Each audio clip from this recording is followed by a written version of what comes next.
Major League Baseball welcomes you to the following presentation of the St. Louis Cardinals.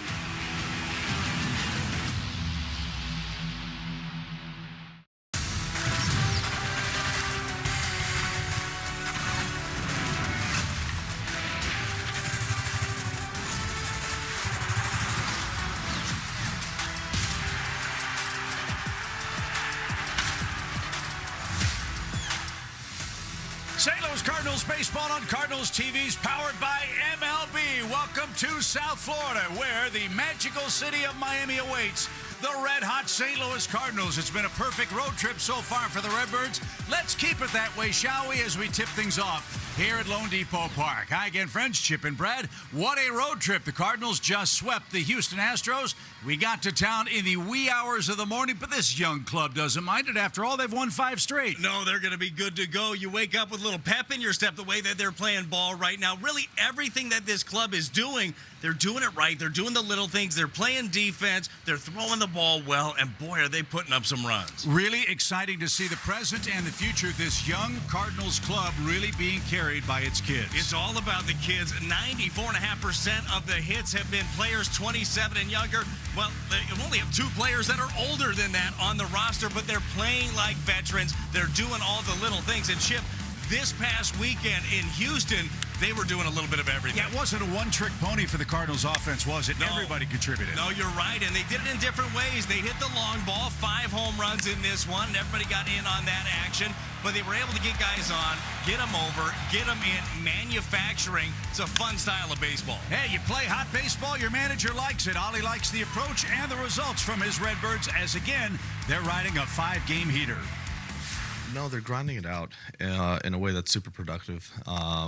It's been fun to watch, and each guy has something different they're working on. But when you start looking at the chase rate and our ability to walk, get ourselves in positive counts, in 3-2 counts, we understand some of our guys' swing rates and kind of lowering those based on who we're facing. And there's a lot of positives over the last week as far as the direction this is all headed. So it's been good. And while we've seen some fireworks from the Cardinals offense, it's the Redbirds pitching staff that's flying under radar. It does indeed start with the starters. They're on a nice run, too. We'll break that down as we continue from Miami. Repair, Safe Light Replace. St. Louis Cardinals baseball is presented by Budweiser. This Bud's for you by Central Bank, the hometown bank of the St. Louis Cardinals. Visit cardinalschecking.com. And by your quality Ford dealers, Ford F-Series, America's best-selling trucks for 48 years. We welcome you back to South Florida, the Cardinals and the Marlins from Lone Depot Park. Brad, let's give these pitchers some love. The Cardinals starters during this win streak have been excellent, too. Yeah, this is your Hyundai in the driver's seat. Take a look at what they're doing, averaging 5.4 innings per start. That ERA, fantastic. One of the biggest things you like, not a lot of free passes from this staff. This isn't a group that's going to strike out the world. What they've done is a great job of weak contact throughout, trusting that defense behind them. No walks. That sounds an awful lot like the game plan for tonight's starter, Michael McGreevy. He has been outstanding with his command. Hopefully he'll have it again tonight. Well, fortunately, Michael McGreevy in his young career has been allergic to walks. He'll be making his 24th career start, 5th of the season, and another guy that just knows how to mix it up. You want to talk about keeping hitters off balance. He does a fantastic job of that. He works quickly, tries to fill up the strike zone, and let them get themselves out. Everybody's talking about Michael McGreevy and velocity. It seemed like there was a little tick up in the velocity last time out. It hasn't certainly affected the movement of his other pitches, though. No, I would agree with the tick up in velocity, but it hasn't mattered. You look at the 4-seam opponent average on that. That is fantastic. It's been one of the most effective 4-seamers in baseball this year. And the changeup, you want to talk about a pitch that is getting a lot of outs for this guy. That changeup has been great, especially against the lefties. But overall, his entire arsenal is working well. Another exciting challenge for McGreevy tonight against the Marlins, who are 3rd in the National League in hits at home. They're 4th in runs in Lone Depot Park. It's a big yard, artificial turf in play. That doesn't matter. The Cardinals are hot. They go for their 6th. Toyota. Let's go places. We are just about set to go at Lone Depot Park. It's the Cardinals and the Marlins. Chip and Brad with you. Always fun to have our third partner alongside our pal Danny Wexelman for Game 1 of this big series. Danny, hello. Hello, guys. guys, and welcome back to Miami. Something that we noticed throughout the series against Houston were the professional at-bats that the Cardinals were taking. What goes into all of that? I talked to Ramon Arias, and he told me part of this is sharing. Sharing is caring. When they're in the dugout, they are sharing information, talking to each other, passing it on. Why? Because before the game, the entire staff is prepping these guys, sticking to the plan. That's what Ramon told me, and that they're looking for their pitch to hit and being patient. That's been the key for these guys. I also asked him about that prep, and he told me that this staff doesn't take a day off. He said, I don't know when they're sleeping. They're giving us so much information to get ready for the game, guys. Not much sleep for anybody on the traveling party last night. A mechanical issue with our airplane got us to Miami in the wee hours of the morning. But hey, man, when you've won 5 in a row and you're scoring almost 7 runs a game, you don't care how much sleep you didn't get. You can't wait to get back to the ballpark. Well, and as we were talking about a minute ago, Chip, Ollie's club, he got a bunch of kids, right? A bunch of young bucks that are ready to rock and roll. They're playing some of their best baseball right now in this lineup. During this 5-game winning streak, Chip, they've averaged almost 7 runs a game. Hopefully that'll continue in a spacious ballpark in Miami. Standard 4 atop the order. Nolan Gorman, your DH. Mason Wynn, what a series down in his hometown of Houston. And an opportunity for Thomas Jaycee to play on the road trip. He'll be in left field and bat 8th. The opponent tonight, right-hander Max Meyer, who's made 4 starts so far. Max Meyer, former 3rd overall pick back in 2020. Season cut short last year due to a hip injury. Had surgery to repair his labrum. Look at the pitch arsenal. Slider, he's using the most of the time. Slider, sweeper, and then he'll run that 4-seam up there in the mid-90s, sinker and changeup, but really wants to get you biting on one of those harder sliders or sweepers that are running across the plate. We'll see how the Cardinals fare. They look to go 14-8 tonight. It starts with J.J. Weatherholt, the Cardinals leadoff man and second baseman, carrying a 3-game hit streak into play. And our first of the night is right there, says Scott Berry. No balls and a strike for Weatherholt. JJ's been wearing a target on his back. He's been hit by a pitch in 4 straight games. Let's see if he can hit the ball before it hits him early and often tonight. He's quickly down. No balls, 2 strikes. And a few of them have been counts like this, where the opposition is trying to really bury a breaking ball, end up catching him in the knee or catch him in that back foot. Like that, and he got hit. Good call, Brad, on 2 strikes. Weatherholt hit for the 5th consecutive game. John Jay no longer holds that Cardinal record. Now it's JJ's all by his lonesome. I'm not sure what you grab when you get a record like that, other than your leg after you get hit. You can't pick up the base, but this is, again, he hangs in there. Opposition knows this is where you got to go. With 2 strikes, you have to be able to go inside with that breaking ball, and he gets something started here. Cardinals were hit by pitches 8 times down in Houston. And for Weatherholt, 12th time he's been on base in the last 5 games. He's done that with just 3 hits. So his on base has been unconventional but effective. Here's Herrera, and he got clipped. This is unreal. That's how one of the games started down in Houston with back-to-back hit batsmen. That's exactly how Saturday started, and in that inning, both of those guys came around to score. This one just rides in there. That sinker clips him at 94. Not exactly how Max Meyer was hoping to start this one. So 2 aboard for Burleson, nobody out. He's your active hits leader against the Marlins in his young big league career with 15 knocks. You know how good the Cardinals have been when they score first. Let's see if they can do that in game 1. Well, this has been the guy you want up to with a runner in scoring position. He is your team leader, 333 the average with Risp.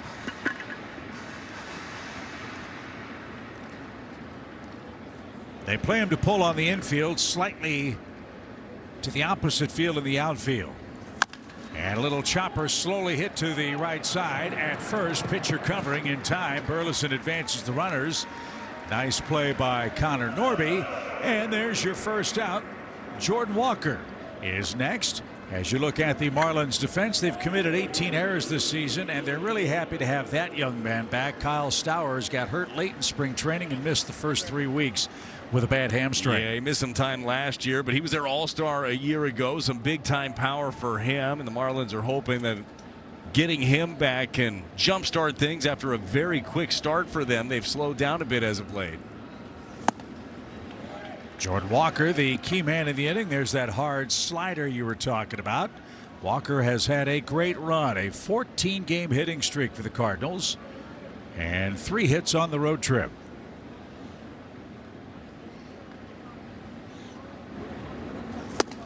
He's chased it twice, 0-2. Well, with as good as Jordan has been at not offering that, I think that tells you how quick that thing is breaking from Meyer. This is a guy that can rack up some strikeouts. He had a 14 strikeout game last year against the Reds. I would think that he's going to try to stay out there. A lot of times guys will do that, throw 2 out there and then run 1 in on the hands. But the fact that he's already hit 2 batters in this inning, I think he'll shy away from coming inside. Otto Lopez playing games on the turf, and Augustin Ramirez with a backhanded stab knocked that down. Keep an eye on Ramirez behind the plate. He's a terrific hitter, not so good a receiver. Anything in the dirt, you got a chance to steal a run here in the early moments. 1 ball, 2 strikes.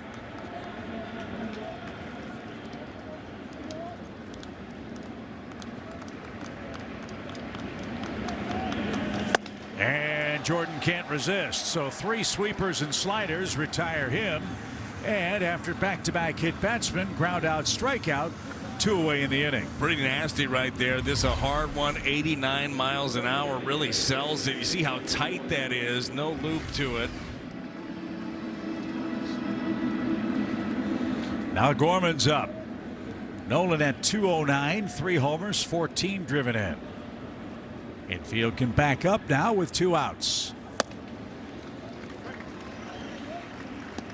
You mentioned it with Meyer, 3rd overall pick in the COVID draft in 2020, but you can't coach health. He looks good in the early going this year for Miami.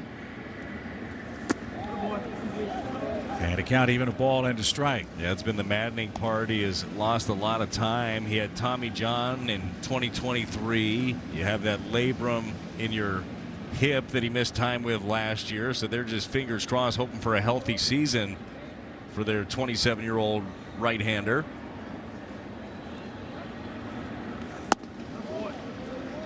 Who hails from Woodbury, Minnesota, and now pitching in South Florida.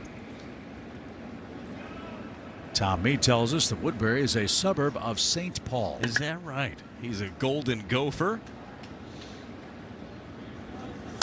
Fouled at the plate, 2 balls, 2 strikes. Meyer or Tom? I'm not sure which. Let's clarify that. Well, Meyer, for sure. Tom was as well. Yeah, 2 balls. Pair of Golden Gophers. 2 balls, 2 strikes. 2 on, 2 out. And back to the mound. Meyer's going to get out of it. Cardinals can't get the ball out of the infield after back-to-back hit batsmen kick off game 1 of the series. Michael McGreevy looking for his 2nd win. He'll face the hot-hitting Marlins at Lone Depot Park coming up after the break. Flippin' awesome. Michael McGreevy is ready to go. He'll face the Marlins. We showed you how good the Cardinals staff has been last turn through the rotation. Michael has done his share. He's 1-1 so far on the year. Take a look at how he's doing it right here. The 7-pitch mix for the right-hander. 4-seam changeup, sinker, cutter, curve, sweeper, and slider. We highlighted a couple of these pitches beforehand. His 4-seam changeup have been really, really effective. I just like the way that he goes about it, man. This guy just knows how to keep hitters off balance. He'll start with Jacob Marcy, the Marlins outfielder. And the first one up and away for Michael. This is a unique Marlins roster. Every single one of their players starting tonight was acquired either by trade, Rule 5, or a waiver claim. Now, it's really their entire 40-man roster. You look at the entire thing. I believe they have 7 homegrown players on their 40-man roster. Now, every organization builds differently. You end up getting some of these pieces. You draft some pieces, and then you make some deals to be able to flip them. But I think they'd like to be able to draft and develop a little bit more of their own guys. Marcy came over from San Diego in the Luis Arraez deal. And that's really been one of the issues for Clayton McCulloch's organization. They have always been able to draft and develop pitching, a lot of it, but getting everyday players to come through their system has been more challenging. We'll see if this group they acquired can improve on a 79-win season last year, which was a massive improvement on its own. Bet you didn't know it, the Marlins in their final 98 games were 12 games over 500 last year. And they're trying to build on that momentum. They've started 10-12 this year. Just snapped a long losing streak with a win here at home yesterday. High pop fly, that's into shallow left. Sajaci is in and under, and he handles that without difficulty. Soft contact for McGreevy, and one man down. Here's the rest of the Cardinals defense with McGreevy when he's right, Brad. Ground ball guy. You want your best glove men on the left side of the infield. Absolutely. If you're McGreevy, you're thinking go ahead and hit it. Hit it to anybody in that infield. Hopefully he'll be on the ground a lot in this one. But again, just off balance. That was an off balance stroke right there by Marcy, just rocking him in and out. So Kyle Stowers in his second game back from injury. They got a scare yesterday when Jacob Mizorowski hit him with a 100-mile-an-hour pitch on the pinky. That's not how you want to be greeted back off the IL.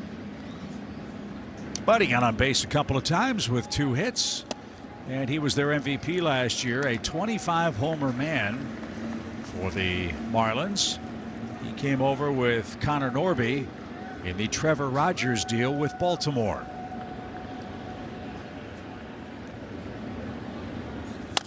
On the ground to second, no problem for JJ. And Otto Lopez is next. Lopez, third in the league in hitting at 338. He and Alec Burleson tied atop the hard hit leaderboard so far in 2026. Both of those men, 37 hard hit baseballs in the early going. Yeah, Otto's got himself a little hitting streak going as well, an 8-gamer for Lopez.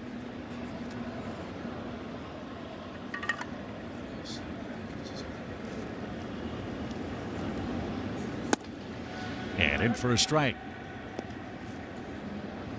Cardinals 3-1 when McGreevy starts this year, 16-7 behind Michael in his young career. Individually, he's 12-5 as a big league starter. And that one is going to curl foul. So we battle on here in the first inning. What's your Toyota key for Michael to get his second win? Yeah, it's be efficient. That's going to be the key here because, look, this Cardinal bullpen has been worked a lot. They've got a few guys that are very likely unavailable. Got a few other guys that they are not going to want to go to in this ball game. McGreevy's going to have to eat up some innings. He can definitely do it. An 11-pitch first here. Mason Wynn takes care of Otto Lopez. Efficient start for McGreevy. The Cardinals and Marlins scoreless after. Spring Black Friday now through April 22nd. Mason Wynn's a hot hitter. Hopefully that continues. Here are your Bet365 betting odds for the Cardinals shortstop. I'd love to see him pick up right where he left off out there in Houston. The hometown kid stepped up 5 for 15, drove in 7 while we were in the great state of Texas.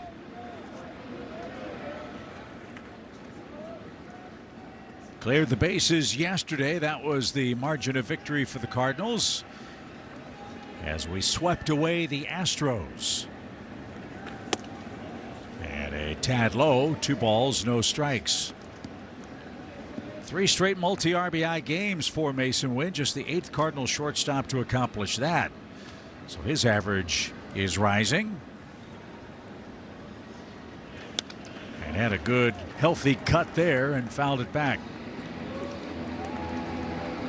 I actually really liked that stroke. That was a pitch that was on the outer half away from him, able to stay on it well. We've seen him get a little pull happy early in the season. Hopefully something he's figured out over the weekend. That's down the right field line. I would imagine, Brad, the batters for the Cardinals feel like they're playing one of these games in Merrimack Caverns compared to Houston. Yeah, it's a big, big difference. That's for sure. I was noticing when the ball went up, the first one to Sajaci out and left. So I'm like, boy, this outfield looks a tiny bit wider open than the prior one. Good sweeper. Another strikeout here for Max Meyer. That's going to be his go-to pitch. Going to be a big key for this Cardinals offense. Can they lay off of that thing, the right-handed hitters? Walker couldn't, or could Win. Now Ramon Urias is your batter, trying to snap an 0 for 11. He hasn't had a ton of playing time on the road trip, just 3 at-bats. Myers fastball plenty stout, 95-96. But that hard sweeper slider, I'm sure, looks like the fastball to the right-handed batters. At 95 time, but got under it, 0-2. I'd have to imagine we'll see him go right back to that sweeper unless he wants to try to elevate that fastball. We showed you the numbers earlier, though. He throws the sweeper slider more than he throws his heater.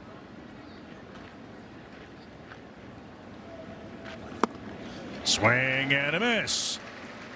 Back-to-back strikeouts. 3 of the last 4 have gone down swinging. 2 outs. Saggesi's next. Yeah, it's easier said than done right now because you're seeing how tight this is and seeing a lot of swings over the top of that pitch. It's almost like if you see it down, you got to be able to let it go. 2 strikes, though, you're trying to battle. But he's running his fastball up more in the zone. You're looking to jump that early.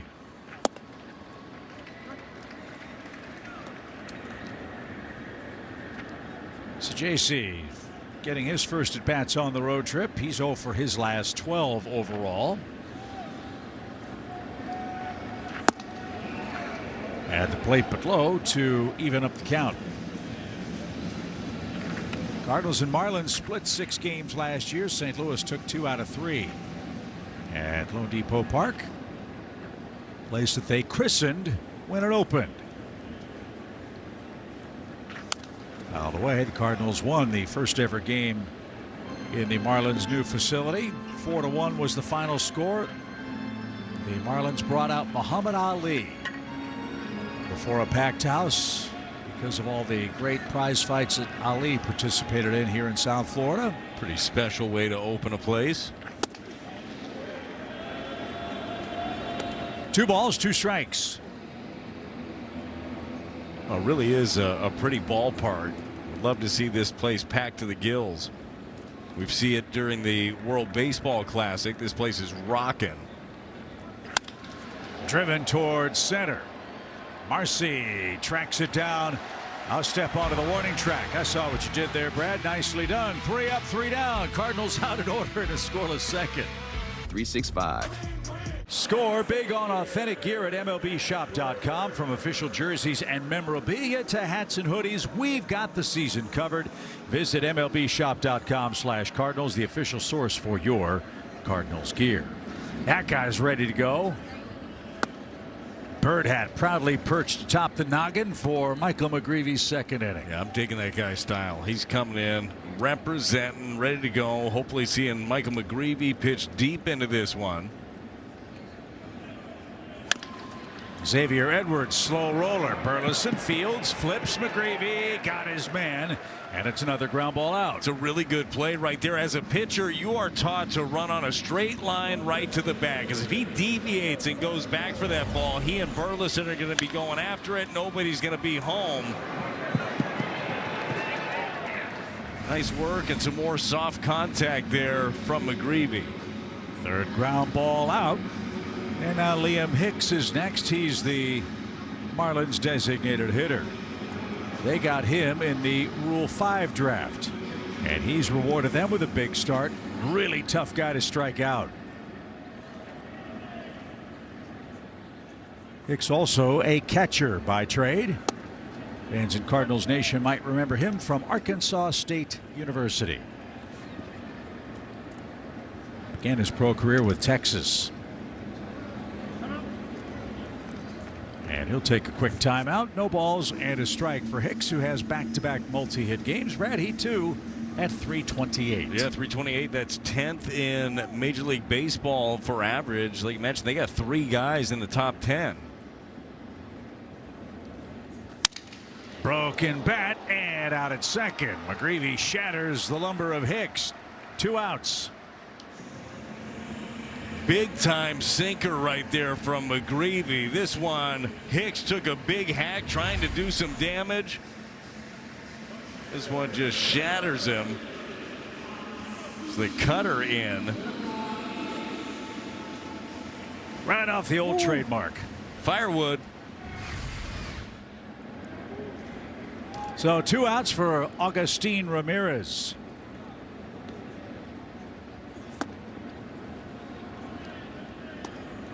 How about Michael? 16 pitches to record 5 outs. Just what the doctor ordered to this point. Ramirez, a former Yankees prospect.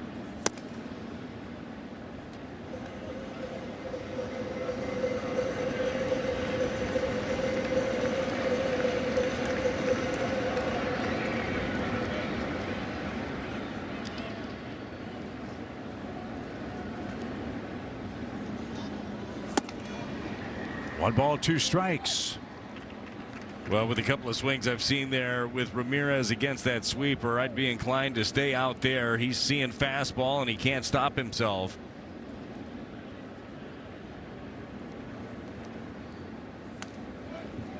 Tried to rip it a little bit too hard. Don't need to do anything more with that. Start that over the middle, let it run. You saw what Herrera did in the old days. That's exactly what you'd see after the strike 2. Move out a little further. But ABS has changed all of that. Now a 2-2 pitch. Center cut fastball, and McGreevy has another perfect inning. He is rolling, just 20 pitches for 6 outs. Cardinals go to work in the 3rd, no score. But it's a special night for the Marlins and their fans. Their great broadcaster, Tommy Hutton, 62 years in professional baseball. Yes, is celebrating his 80th birthday. And as is customary, Billy the Marlin brought him a cake. How about that? Happy birthday to Tommy. One of the nicest guys you will ever meet. Great player. Played parts of 12 seasons in the big leagues. Has taught countless youth the game of baseball with his baseball academy. Great instructor and obviously a great broadcaster. One of the good guys. Really good guy. He's going to finish up his broadcasting career this year. And gotten to know Tommy for the last 30 seasons. He's a wonderful guy, a great asset for the Marlins organization. And all of us are so fortunate to have him in our baseball lives. And we wish him the best. As Victor Scott II tries to rattle the rafters. This one, though, into center. And Marcy's got it. There's out number 1. 7 up, 7 down for Meyer after he hit the first 2 Cardinals batters, including J.J. Weatherholt, who's been hit now in 5 straight games. I think J.J.'s probably going to be ready to swing it early in this one. He let a fastball go by on the first pitch. We've seen Meyer kind of start with that, establish the heater, and then go back to that slider sweeper combo. This time does pull a string early. JJ has set a new Cardinals franchise record for most consecutive games being hit by a pitch. As this one popped toward right. Owen Casey broke back, won't get there. It's foul. He's now tied with Don Gessler of the Brooklyn Bridegrooms, I believe it was, in 1903. And Carlos Quentin has the all-time record. 6 straight times he was hit as a White Sox back in 2008. Okay. I don't know if he's trying to go for it or not, but he hangs in there. It's funny, too, because it's not like he's all over the dish. But he certainly does not flinch on anything on that inner half. Especially with 2 strikes. As you said, the game plan, try to get him with a back foot slider. Well, more often than not, he's getting hit with that pitch. Saying, come on in here. But that's the thing. His power stroke, and we've seen he's got 3 home runs on the season. We're going to see more and more of that steady contact. He wants the ball middle in. He can drive something in there. So pitchers are very wary of getting one in there. No swing. And Weatherholt, as we've seen numerous times this year, has come back from an 0-2 count.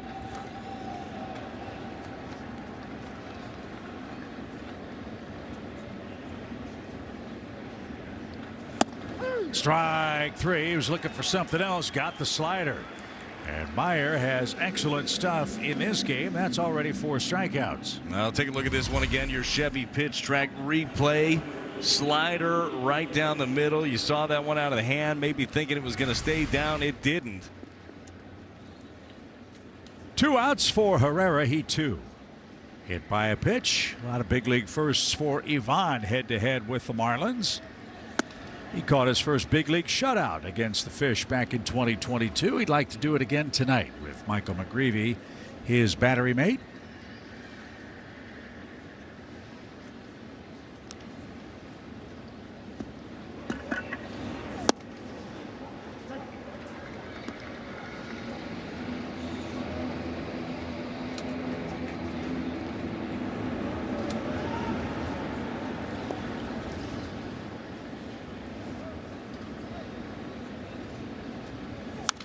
Good cut. Put off the netting. 1 ball, 2 strikes. Well, you can almost bet what he's going to try to go with here. That sweeper. He's going to start on the middle of the plate, away, trying to get Herrera to expand off.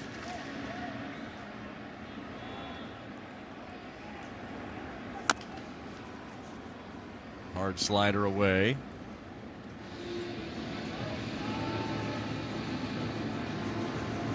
Doing a nice job of locating both of his breaking balls. Very few mistakes with it. Well, there's a reason he was 3rd overall in the draft. Oh, yeah. Like you said, the only thing you can't dodge is injury. 1-2. Back to the mound. Cardinals have done that a couple of times, and Meyer has a 1-2-3 third. He's set down 9 straight. Chance to win a profit boost. FanDuel, your home for home runs. St. Louis Cardinals baseball is presented by your Mid-America Chevy dealers and by BJC Healthcare.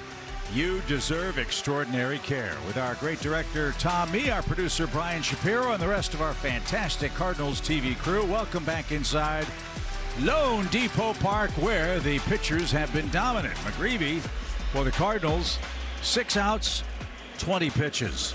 Well, our key for McGreevy was be efficient. So far, so good for him. He's used his arsenal well, keeping these guys off the barrel. Owen Casey starts things off, lays down a butt, but Michael sniffed that out. 1 pitch, 1 out. He's retired 7 straight. You'll take that. Was trying to drop one down that third base line. Michael McGreevy able to pounce on it. So Graham Pauley's next. They got him from San Diego. No homers, 5 RBIs, and batting 170 on the year. He's the Miami third baseman.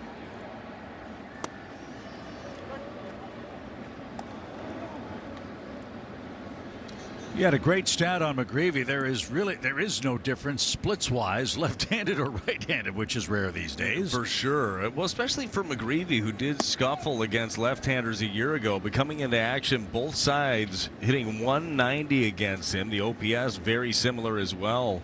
Remember, a year ago against Michael, left-handers hit 318 with a 912 OPS. So he's done a really good job of mixing up his arsenal. We've seen those harder cutters running in on the hand, and his changeup going the other direction has been very, very effective.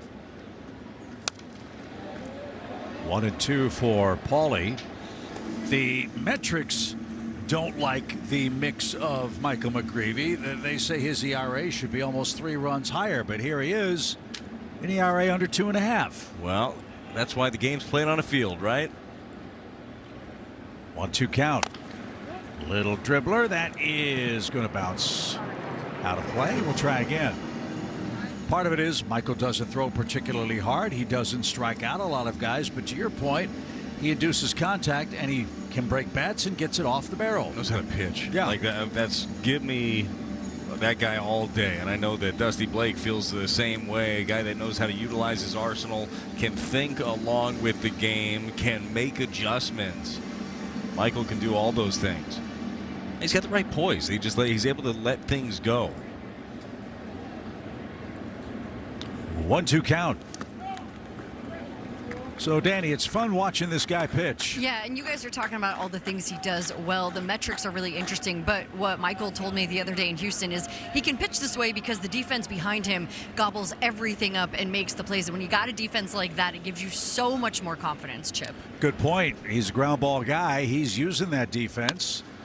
This one in the air to left. Second fly ball chance for Sajaci.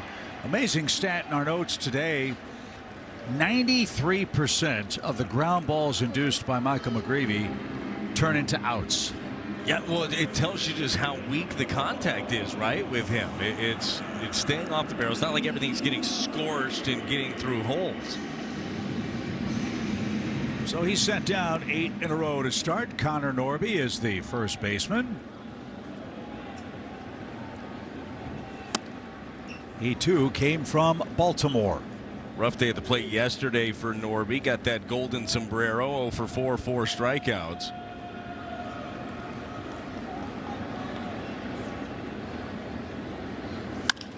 Line to right. Walker is there, and that will retire the side. McGreevy, 9 pitches to get 3 more outs. He's thrown 29 through 3. And the heart of the order coming up for the Cardinals in the 4th. No score. No hurry. SeegerToyota.com. You've seen the patch on every Cardinals jersey. That's Stifel, one of America's fastest growing wealth management and investment banking firms, proudly rooted in St. Louis. It's a partnership built on excellence. Excellent pitching from Michael McGreevy in his first 3 innings, 9 up, 9 down. Now the Cardinals offense goes to work. Gotten 2 base runners, 2 hit batsmen, but neither Burleson, Walker, nor Gorman could cash those in the first inning.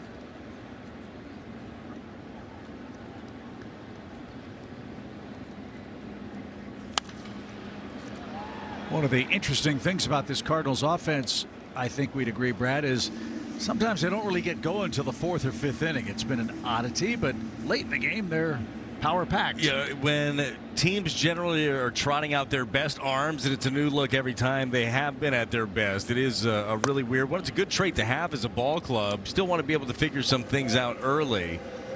But Max Meyer, give credit where credit is due. He's been very effective, putting the ball where he wants to. Haven't seen too many counts like this where he's not ahead.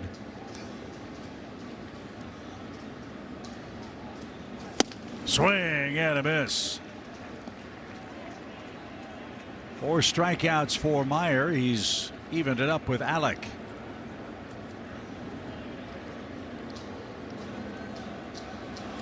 And he got him. That sweeper slider combo is deadly so far. Already 5 strikeouts. He's averaging more than a strikeout per inning pitched on the year. Chevy pitch track, pretty good combo. Went with the fastball up on the pitch prior, and then that one looks like a heater and then goes right after that back leg to get the swing and miss. Jordan Walker, your co-leader in homers in the National League. Sal Stewart of the Reds has tied him. Both have 8.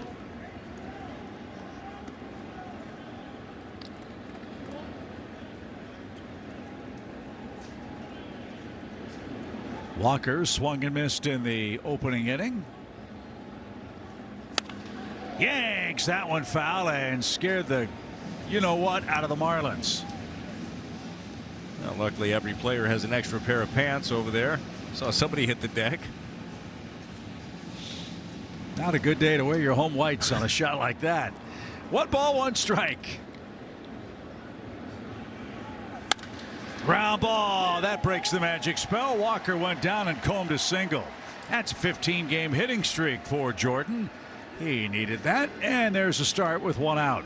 Well, he ended up getting the pitch that got him on the last at-bat. This one's the sweeper. Instead of being down and away, it stays on the plate. He stays on it and shoots it right up the middle. Here the Cardinals bench appreciating Walker's effort there. Let's see if Gorman could chase him around. Nolan tapped to the mound and is 0 for 1. Man, the key to that sequence for Jordan, you said it really well. He stayed on that pitch. You could see there was no leaking in the front shoulder. Eyes down on the ball and a nice chop to bounce that ball up the middle. It's just him again recognizing what a pitcher is trying to do to him. And look, Meyer made a mistake on the plate, but he stayed on the baseball. Runner goes and no throw. Walker, a surprise party, has his 4th stolen base. So another Cardinal in scoring position with 1 out. Really nice jump right here from Walker, and there was no chance. Ramirez just holding it.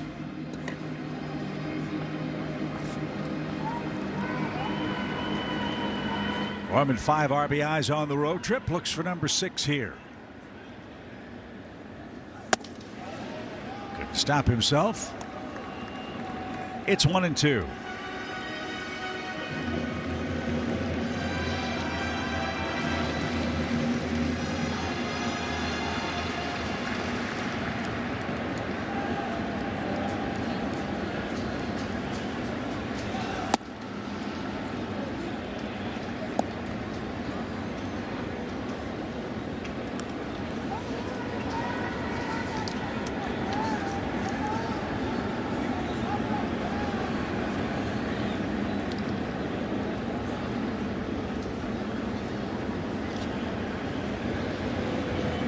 Now Ramirez and Meyer want to talk things over.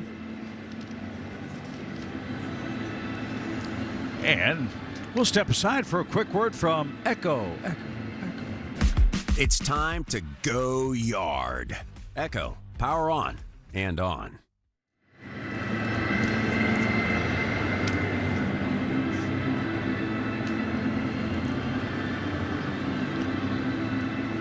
Walker's base hit snapped a streak of 10 in a row for Max Meyer.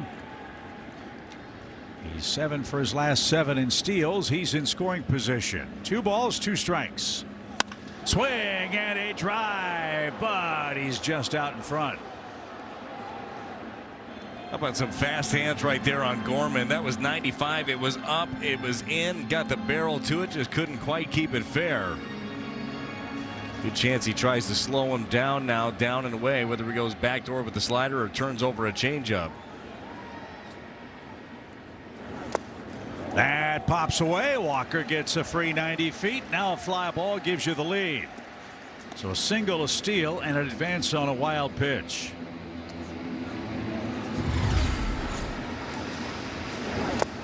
But Jordan got his secondary. As soon as he saw that thing in the dirt, he takes off.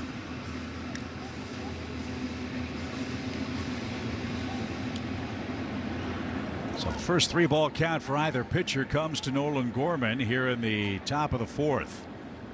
Infield in, pitch. And he missed inside. Gorman takes a walk. 1st and 3rd. Mason wins next. Meet Cardinal alumni. Have a chance to catch up with Cardinals alumni coming up at home. We've got the Mariners in for a brief homestand. Should be a very fun weekend, especially the way that this team is playing right now. Mariners got bad news as Miami's going to challenge this pitch. Pitch is called the ball. Catcher's challenging. ABS powered by T-Mobile. Let's see if Agustin Ramirez is right. He is. Pitch is a strike. Miami has 2 challenges.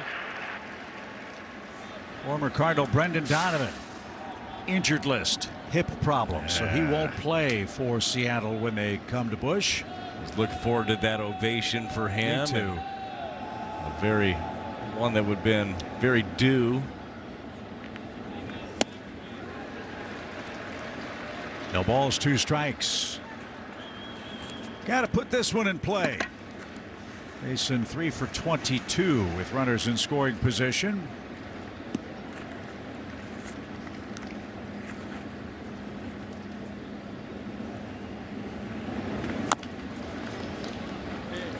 The Cardinals as a club hitting just .221 with wrist. That's kind of surprising considering the big hits they've gotten with 2 strikes and 2 outs this year.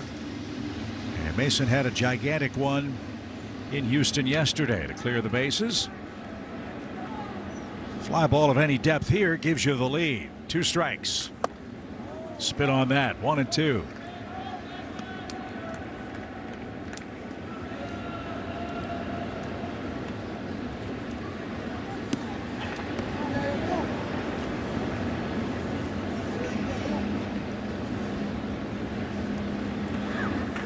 Swing and a high fly toward left center. That'll get it done. Stowers is over. There's the grab. They'll concede the run. Mason Wynn puts it in play. He's got his 8th RBI on the road trip. And the Cardinals have scored in the 4th. Well, Chip, what did we talk about before the game? This Cardinal offense has been able to manufacture. Jordan Walker got himself a single. He stole a base, took 3rd on a wild pitch, and then able to come in on the sacrifice fly. 9 RBIs for Mason Wynn. Now Urias is next. He struck out his first time up. Well, you know what the Cardinals do when they score first. That one banged toward third and off the glove of Paulie. Everybody's going to be safe. Gorman stopped at second. Here's a gift. 2 aboard with 2 outs. Cardinals are 8-0 this year when they plate the game's first run. And there's that Miami defense. This has scored a hit.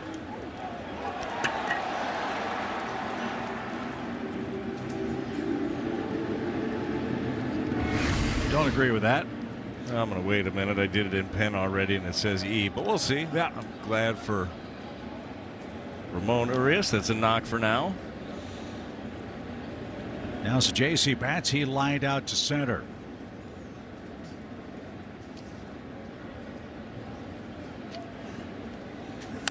Good rip and fouled straight back.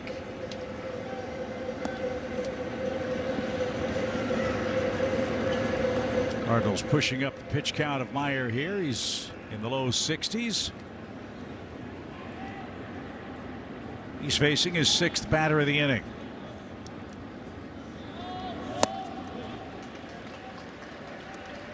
It was up, but effective. 0-2.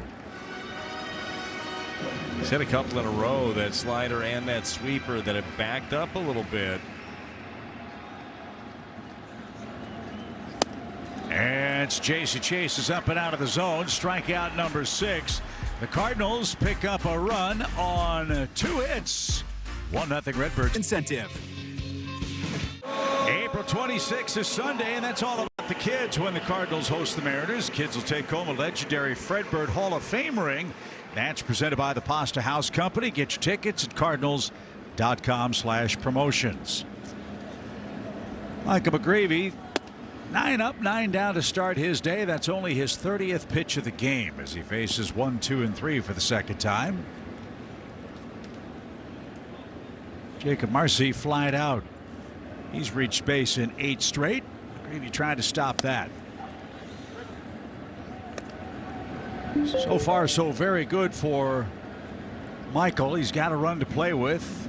That's been golden for Ollie's staff.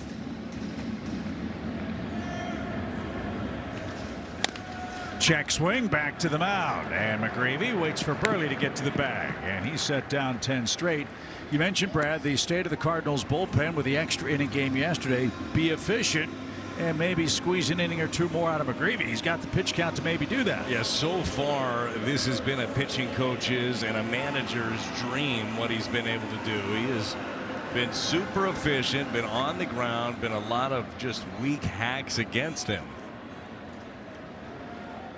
Kyle Stowers grounded out and takes up and away.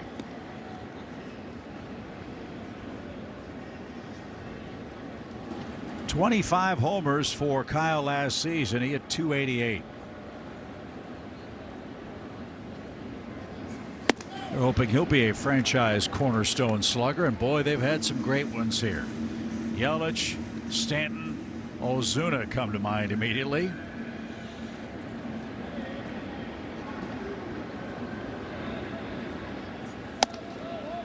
And up and away.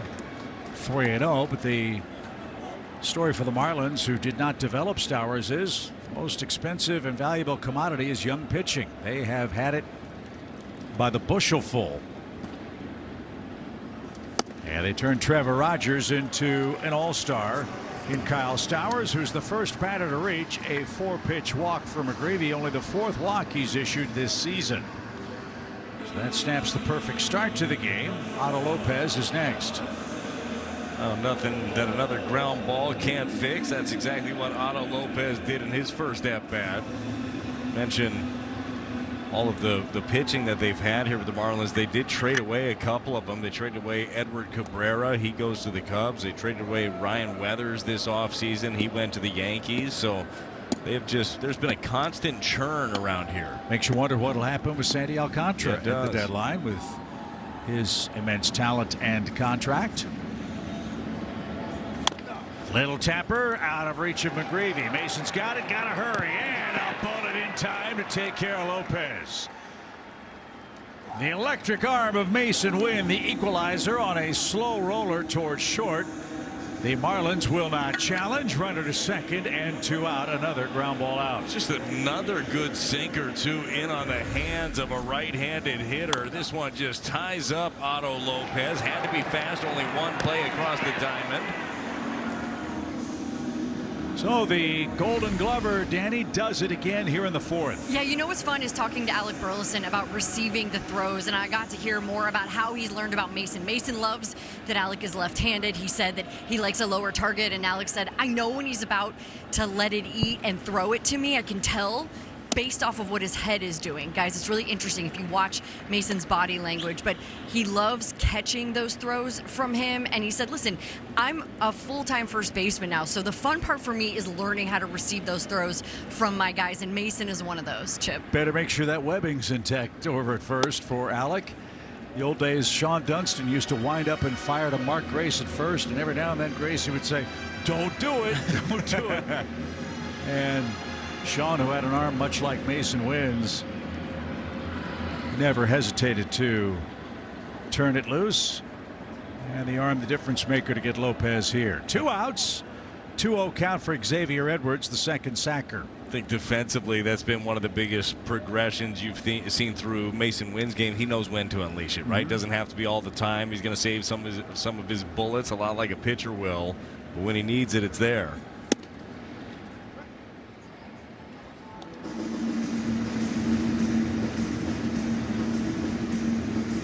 Xavier Edwards came over from Tampa Bay, led the Marlins in runs, hits, walks, and steals last year. I think that's going to be the big key here. We mentioned some of those big names that the Marlins used to have here. Which one of these guys is going to step up and be the face of the franchise? Well, maybe Xavier Edwards can fulfill that. He's their cleanup hitter. High fly toward left. Sajaci on the run. He's not going to get that. That's going to bounce into the club for a ground rule double. So Edwards hits it a mile on a 3-1 count. His double brings home Stowers, and Miami has tied the game. It's 1-1.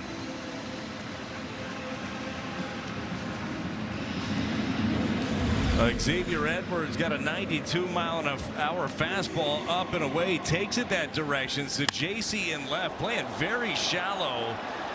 Even if he's playing normal depth, not sure he's getting to this one. This is hit well. So the first base runner, first hit and first run against McGreevy tonight. The game is tied for Liam Hicks, who lined out to JJ his first time. Late swing and a strike. Both pitchers are dealing in the first 4 innings. Just 3 combined hits. But a big one for Xavier Edwards, who rips his 5th double.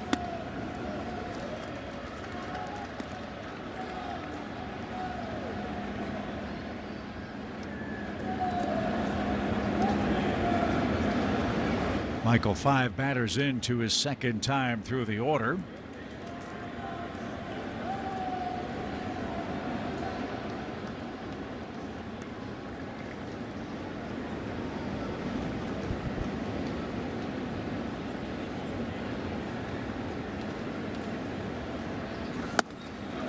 Didn't chase it.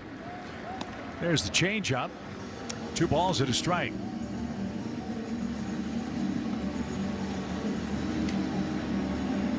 I don't hate the idea of going right back to that changeup. I think you can get him to roll over on it. He did, right off his thumbs. Weatherholt scoops and fires to first, and that will retire the side. A rare walk turns into an RBI double, and Miami in the 4th. Been a great road trip so far, and Dustin May will try to continue that tomorrow, partner. That's your Budweiser What's on Tap. Well, the starting pitching, as we've talked about, has been really good. May solid last time out, as was Leahy. A couple of good pairings the next few days. And the Cardinals hoping to keep that momentum rolling that they've had in Houston, the last couple of games against the Guardians, bring it home against the Mariners. Victor leads off, can't check his swing, and he's behind 0-2. Victor hit it in the air his first and only time up, so he's 0 for 1 and 0 for 7 on the road trip.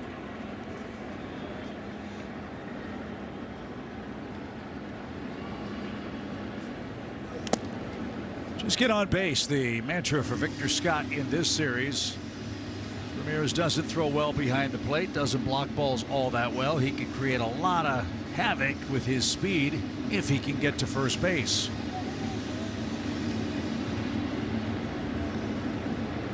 Paulie even with a bag at third. They're back on the right side and up the middle at short. And strike 3. Victor's retired. That is number 7 for Max Meyer. Mentioned he struck out 14 once in the big leagues. He's halfway there tonight. Well, this is one of the big reasons this pitch has been effective to both sides. The slider there catches the bottom of the zone and freezes yet another one.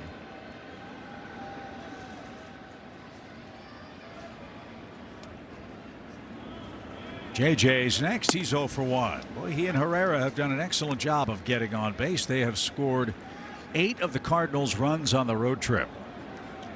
As that dynamic duo, they've reached base twice, once each by a pitched ball hitting them. It's 0-2.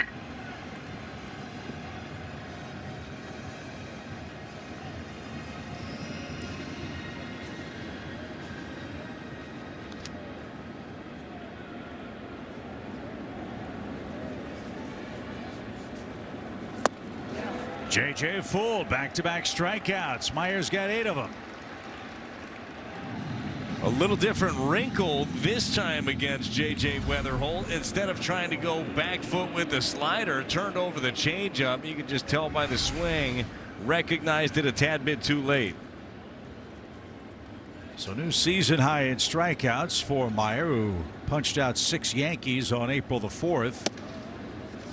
3 straight strikeouts for him in the game, and both batters in the 5th.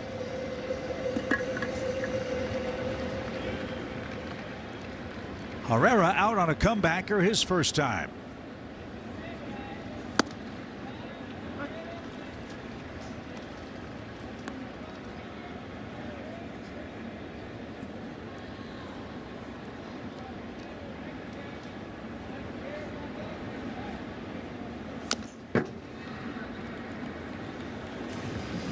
Back off the signs behind the plate that used to be the big set of fish tanks and what was once known as Marlins Park. The fish and the tanks are gone. Sad. You miss the fish? I do. It's a lot of work, though. Somebody taking care of all those fish all the time. I'm not real good at fish, as you know. No, I do know that you killed all the brads. Yep. That were in your pond. Very sad. Luckily, they're about 50 cents a piece.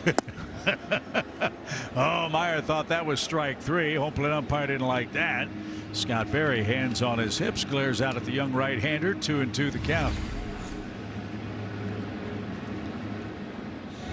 No challenge. And a swing on the house for Herrera here.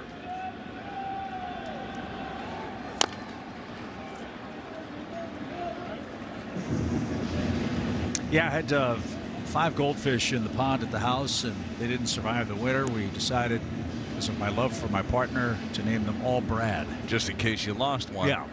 You'd still have me, but you lost 5. It's fine. It happens. 2-2, and a shot into center. So Meyer mad. He thought he had Herrera struck out. Instead, he gives up a 2-out, 2-strike hit. And the Cardinals have 3 hits in the game. Herrera's aboard in front of Burley. Didn't get this sweeper where he wanted it. Wanted it down and away. Left it up.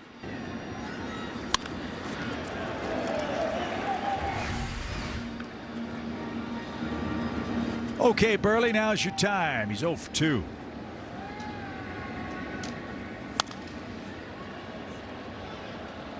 And lifted off to our left.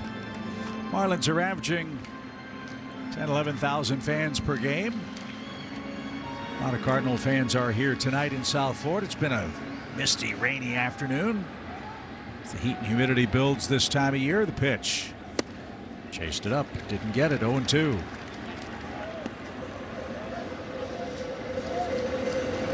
I'm guessing they're not seeing the spin. Oh, for sure. It's when we've had a couple looks when we're slowing down some of these strikeouts, the slider and the sweeper, it is so tight. I mean, it is spinning. You can't pick up the circle in it. There's just a tiny dot. That's over the mound, but Meyer recovers and makes the play to retire the side. Excellent pitching in Miami in Game 1. We are still tied. It's for 90 days. Visit your local Hyundai dealer today. When the Cardinals face the Mariners Sunday, April 26th, fans take home a vintage-inspired Cardinals chain stitch hat that's presented by Coca-Cola. All the details at cardinals.com/promotions.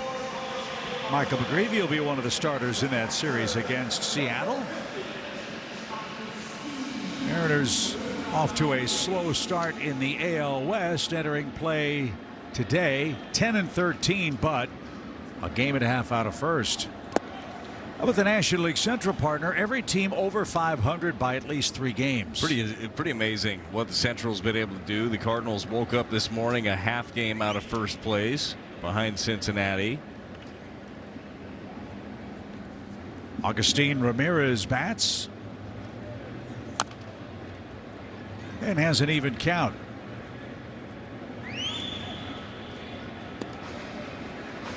I think one of the bigger things moving forward for the Marlins too is find out, is Ramirez a catcher for the future? That's going to be an interesting one. You mentioned some of the issues behind the plate for him, but 21 home runs last year as a rookie. The bat definitely plays. Sounds familiar, doesn't it, with our guy behind the plate tonight? Yeah, and I think that you've seen Herrera get better and better back there, definitely progressing. For Clayton McCullough, they're going to find out if Ramirez can do the same thing. Swing and a shot hammered toward the gap. Sajaci on the run, won't get that. It is going to go. It's a home run for Agustin Ramirez.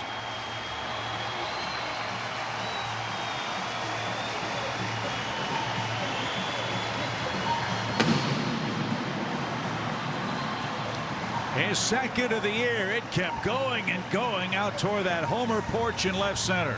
Yeah, this little 2-iron shot here, did not think it was going to stay up. You see where Herrera wants it. Your Chevy pitch track. This sweeper backed up to the middle of the plate and just took off right over the wall in left center.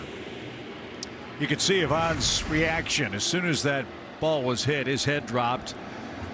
Michael missed his spot, paid the price. Now Owen Casey is next. He was out on a bunt attempt in the 3rd inning. So the Marlins, with runs in the 4th and the 5th inning, enjoy a 2-1 lead. A strike. 4th homer McGreevy has given up.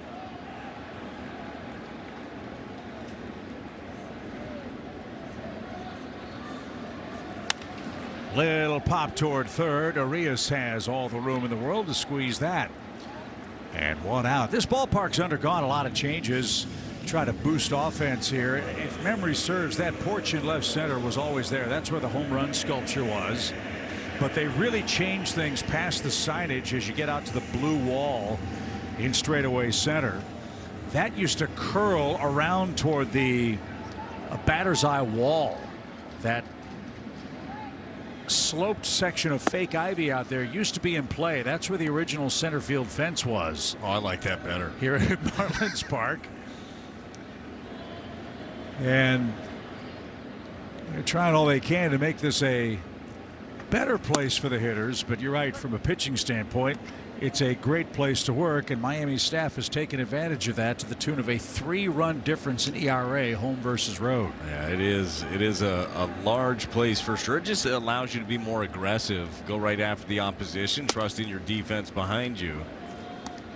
Might remember when this place opened, the walls were painted a neon green color, which fits in with the Art Deco vibe of South Beach in Miami.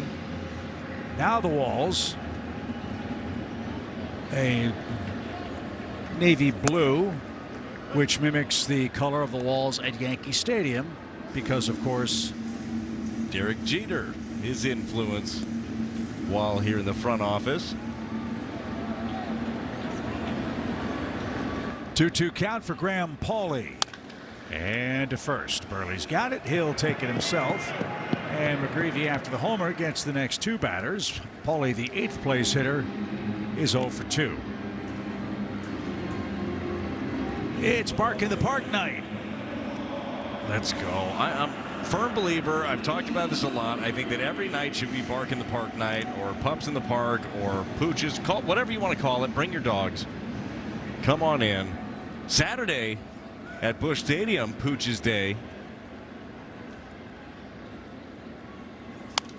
Is that going to be the debut of your adorable friend? I think it might have to be. I think Buddy might come hang out. Now, I will say, I've been asked to bring Buddy, so if he eats anything in the booth, if it's a cord that's important or he runs away with something, that's on everybody else, I think. But he's a perfect gentleman and would never. Now, who's going to dog sit while we're bringing the pictures, descriptions, and accounts of the game? That's a great question. He might just run around. I might just pass him off to Rick Horton. That's a good idea. Because Ricky, Ricky, the avid dog lover, just throw him over in the radio booth, let him run around. That dog is my favorite dog I've seen so far. Look at that face.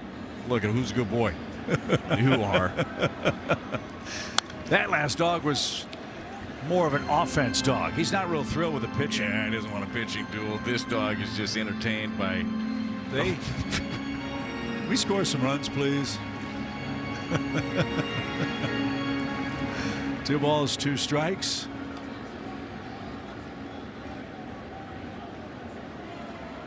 I like the lab, the first English lab that we had. Yeah, that's my kind of dog. Okay. Yeah. So you're not into the little fluffy dog? We used to have a small dog. I remember. I told you about that. Labs are great dogs. Retrievers, great dogs.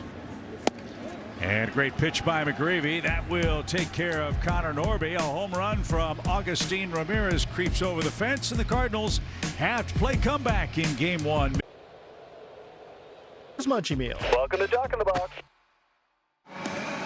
Sunday in St. Louis is Donate Life Day. That's April 26th. It's presented by Mid-America Transplant. Fans with a themed ticket take home an exclusive T-shirt recognizing organ and tissue donation. Get your details at cardinals.com/theme. It's only a 1-run game, but the Marlins lead it on an Augustine Ramirez home run to lead off the 5th inning. Now to the 6th we go, and Jordan Walker, the only Cardinal to score tonight.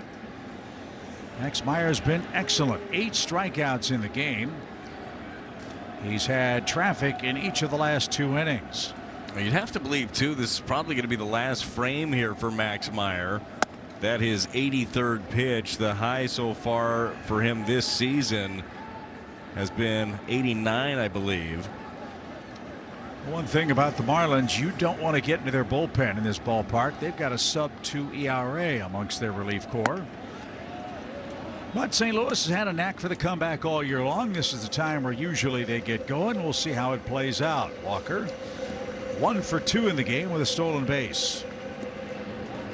Cardinals also unbeaten in 1-run games. So we scored first, but trailed 2-1. And action has begun. Calvin Fauché begins to play catch. Cardinals have scored the 2nd most runs in the big leagues after or in the 6th inning or later. Well, Fauché's been good. They also have St. Louis native Pete Fairbanks looming out there. Well, there's a promising start. A base on balls for Jordan Walker in a 1-run game. Or did it hit him? Pitch is called a ball. The catcher is challenging. Okay, the pitch called a ball. The Marlins are going to challenge. And it is a ball, so that costs Miami an appeal. And Walker is aboard to start the inning. Yeah, the thought is Ollie probably thought that that call was a little late. We'll see how quickly it happened. Oh, that's very late. We had one the other day that the Cardinals were not allowed to challenge. That was way quicker than that. Gorman's up. Yeah, by rule, aren't you supposed to tap your helmet? We never saw Ramirez do that, and it was a good 2 or 3 seconds before he even turned his head to say anything to the umpire, if he said anything at all. If it was that good of a strike, probably would have caught it. Upstairs, ball 2. It's not that important now that you have ABS. It's incredibly important. Gorman, Wynn, and Urias, your Cardinals hitters in the 6th. Jordan's got a decent lead, inching out a little further. And a roller foul.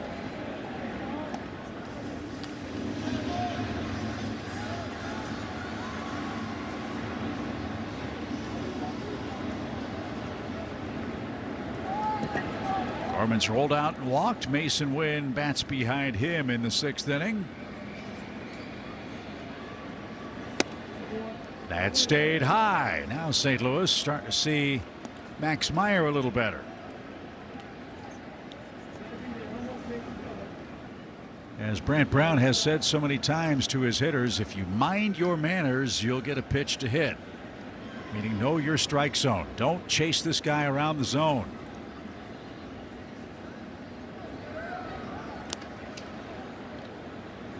As we told you, Walker stole base number 4 tonight. He's 7 for his last 7, dating back to last season.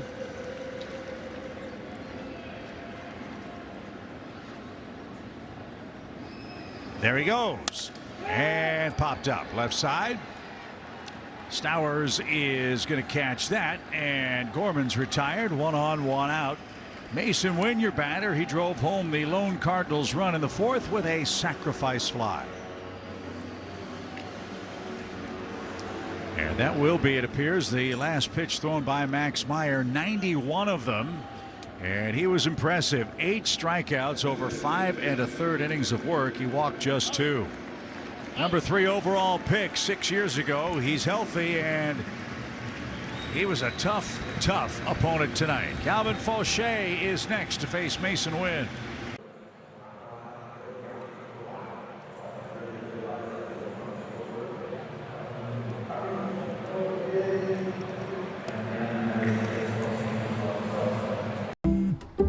Ex-girlfriend. This copyrighted telecast is presented by authority of the St. Louis Cardinals and may not be reproduced or retransmitted in any form, and the accounts and descriptions of this game may not be disseminated without the express written consent of the St. Louis Cardinals. There's another reason why they call Florida the Sunshine State. It was a beautiful early afternoon today in Miami. Take a peek at Calvin Fauché, the former closer. He answers the Chevy call to the bullpen. It's been a rough go of it for Calvin in recent days. He's given up 7 runs in his last 5 appearances and has suffered 2 losses. You know how it is, life of a reliever, boom or bust, right? All 7 of those runs happen to be in 2 games. Gave up a 4 spot and a 3 spot. They went with the fresh arm. You could tell that Meyer was starting to lose it a little bit. Some of those sliders, sweepers were staying up in the zone. So fresh arm. And a shot off the pitcher's glove. That'll sneak into center, and Walker's going to make it to 3rd. You talk about a game of inches. Fauché may have deflected that away from Xavier Edwards. If he doesn't touch it, might have been a double play. Yeah, this is a ball that was not hit hard. A sinker in on the hands of Mason Wynn and just spins away from Xavier Edwards at second base. Absolutely caught some of that glove and totally agree. That was a tailor-made 2 ball.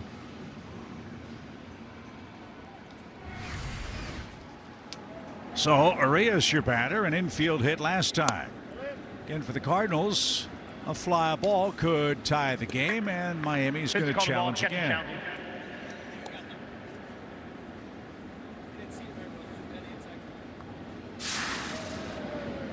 And it's overturned. Call confirms the strike. ABS presented by T-Mobile. Urias snapped an 0 for 12 with a 4th inning single. Cardinals have 4 hits, Miami just 2. A solo homer, the difference in the game to this point. And now Mason takes off. That pops away. Walker secondary jump. He will score standing up. And Mason all the way to third as the ball ends up in front of the Cardinals dugout. Thank you very much. The little things that matter so much. Take advantage of the opposition. This sweeper kicks away. Jordan ends up scoring easily. That pitch was not that far off. Got the glove. Not a lot of hustle right there for Ramirez to get to it, and Mason takes advantage. So the catcher on a knee couldn't catch the ball. That was a problem for Ramirez last season. He would really try to snatch and bring the ball down to up and steal strikes. And Manny said, look, just catch it first. He couldn't. And St. Louis has tied the game as a result.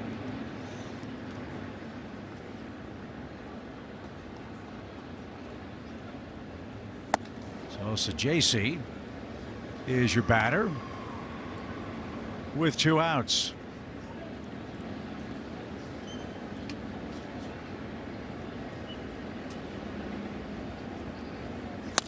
On the ground to short. And the flip to first is in time, and that will retire the side. It is a game of inches. A deflected ball that should have been a double play turns into a hit. And then a passed ball turns into the game-tying run for the Cardinals, who have new life here in Miami. Let's go places.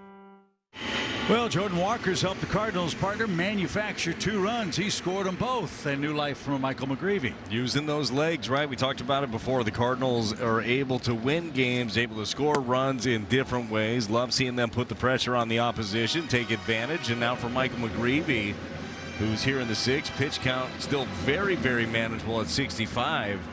Looking for a quick one. He'll start with the top of the order, Jacob Marcy. Jacob is 0 for 2.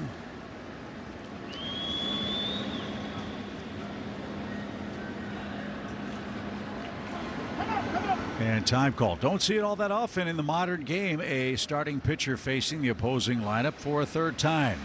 But out of necessity and efficiency, that's going to be the case for Michael McGreevy here in game 1. For sure. Well, when you're throwing the ball as well as he is, you would do it regardless, but there is a need.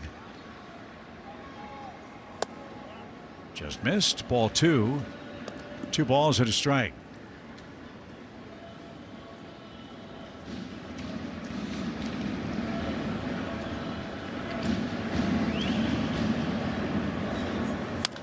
That's pulled foul.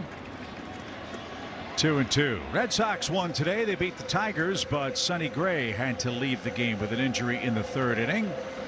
A Patriots Day winner for the Red Sox as they celebrate the anniversary of Fenway Park's debut 114 years ago today. 2-2 count. And a swing and a miss. McGreevy pulls a string. Changeup got him. 3rd strikeout. Well, this is a pitch that when you're looking at the averages against, it's been his best offering of the season, and that was the best action on one so far tonight. Tailing down and away to get the swing and miss on Marcy. Stowers was the first Miami base runner. He walked on 4 pitches in the 4th inning and scored on a double. And lines one to right. He wasn't going to get to 2 strikes.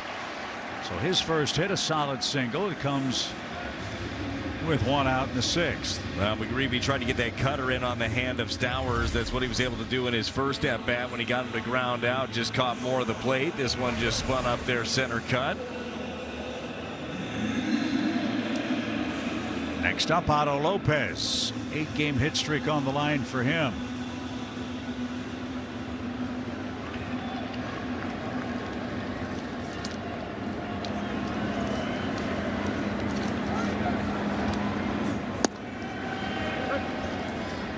Reds winning again, 5-1 over Tampa Bay down at Tropicana Field in St. Pete. Braves rolling 7-3 over the Nationals. Cubs lead the Phillies 1-0. Well, the Phillies struggling. Team that many thought was going to win the East. Philadelphia has a negative 38 run differential this year. That's crazy when you look at that roster, what they have. That is, I guess, the blessing of a 162 game season. You get to rewrite your story a couple different times. That's on the ground, and that stayed fair. That's trouble. So JC's got to track it down. Stowers on his way to third. They're going to wave him. Here he comes. Mason's going to throw, and it's cut off.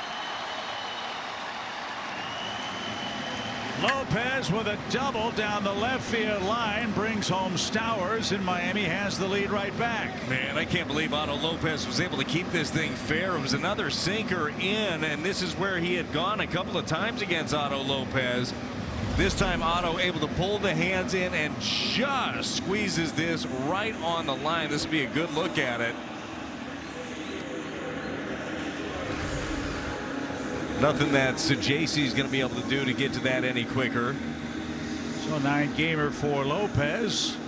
And Edwards bats. He too an RBI double. Back and forth we go. It's 3-2 Miami in the home sixth.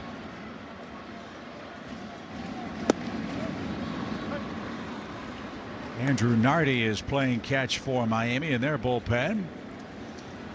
When we get to the seventh, you'll have 9, 1, and 2 coming up.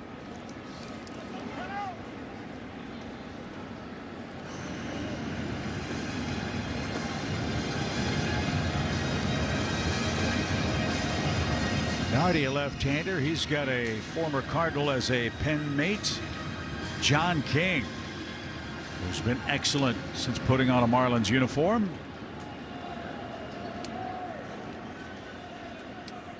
Edwards down a strike.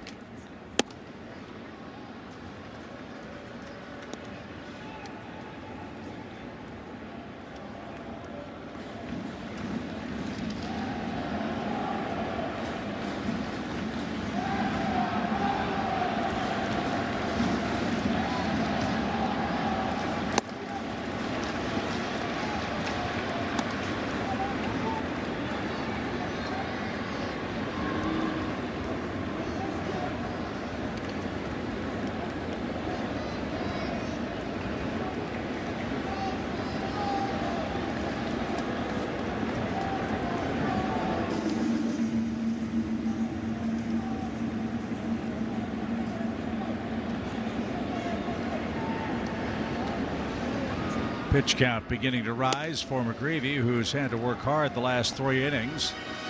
Pitch count rising and some arm side misses. That's going to get the bullpen working. Matt Swanson begins throwing in the Cardinals pen.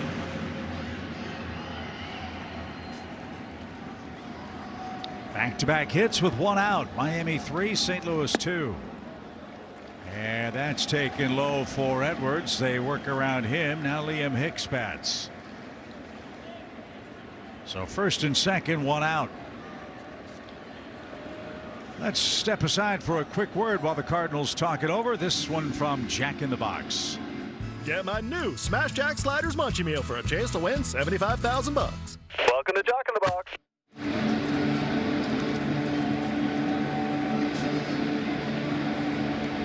Hicks, tough man to strike out. So you figure he'll put it in play. Let's see if McGreevy can get a double play turn behind him. 7 ground ball outs for Michael in the game. He's pitched well. Started the game with 10 straight batters retired and just 29 pitches in the first 3 innings. So he's had to work a little harder here in the last 3 frames.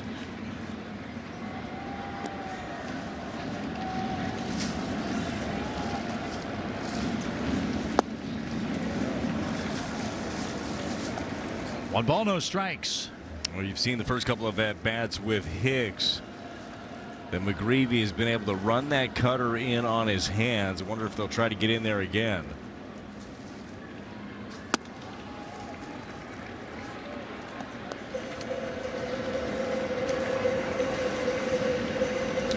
Michael's pitch count high for the year is 96. That was his first assignment against Tampa Bay. Sharply hit, and Mason can't get it. Lopez around third. Victor kicks it, and everybody moves up 90 feet. Streaking around is Edwards. Throw to the plate's going to get him. So Hicks with a base hit. That scores out of Lopez. Xavier Edwards thrown out at the plate. And that's your second out. Got a little greedy right there with Edwards. That ball was in the hands of Mason Wynn. I think Mason was even surprised he double clutched on this throw. First the pitch, though, the changeup stays up, goes the other direction with it. Lopez easily scores. And no challenge at the plate. And that's the final pitch thrown by Michael McGreevy tonight. 5 2/3 innings. He allows 4 runs. Runs in each of his last 3 innings. Miami 4, Cardinals 2 in game. Back in Miami, it's Matt Swanson's turn to answer the Chevy call to the bullpen. Swanson inherits a runner at first, 2 outs in the Marlins' 6th inning. Augustin Ramirez hit a home run that broke a 1-1 tie his last time up, his second homer of the season.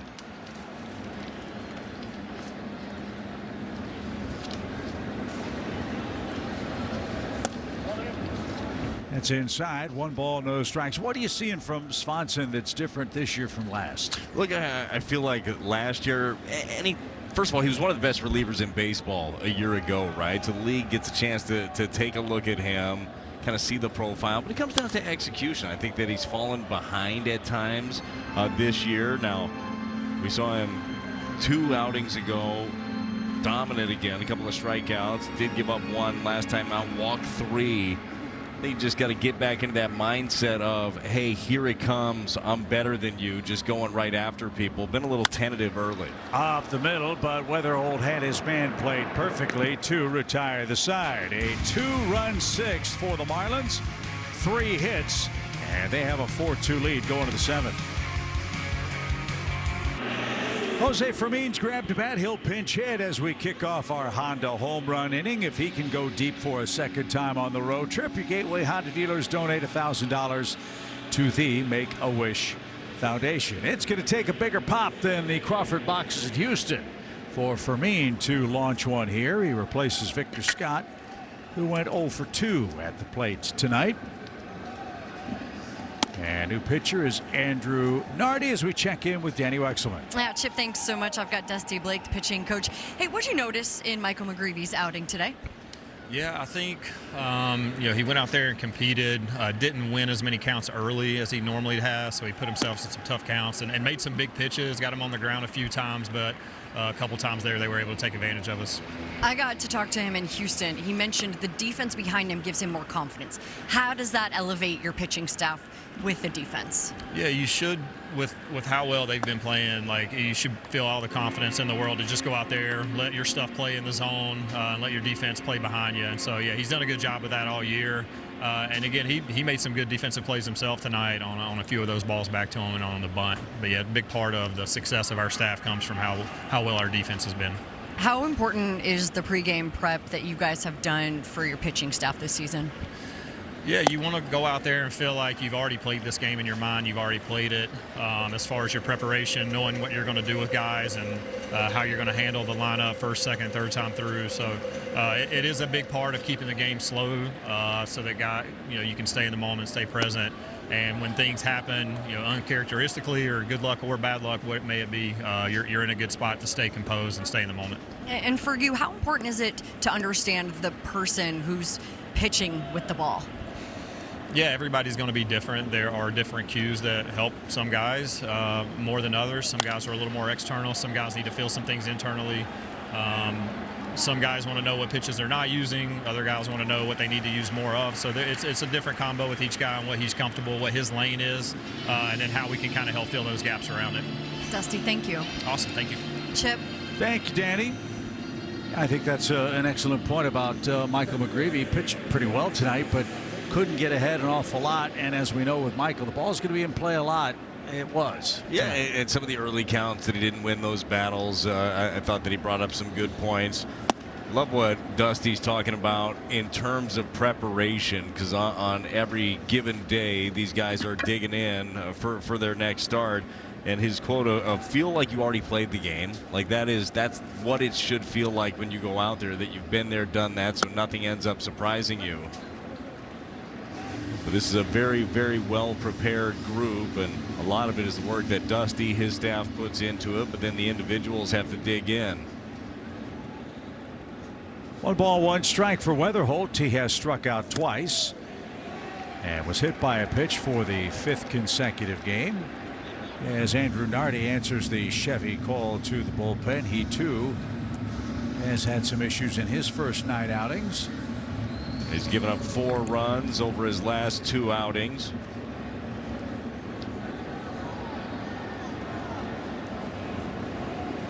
Yeah, when you're going an inning at a time, you have 2 bad outings in the bullpen. Your ERA can rise deceptively quickly. Yeah, don't look early. That's for sure. Oftentimes, and this is something that'll happen for guys in the minor leagues too. You think, oh man, I got a high ERA. Nobody cares what your ERA looks like. How are you throwing the ball now? You know how quickly somebody can turn into a hot hand. Well, another full count from Nardi, this time to J.J. Weatherholt. Herrera waits on deck. Cardinals a bloop and a blast away from tying it. We're in the 7th.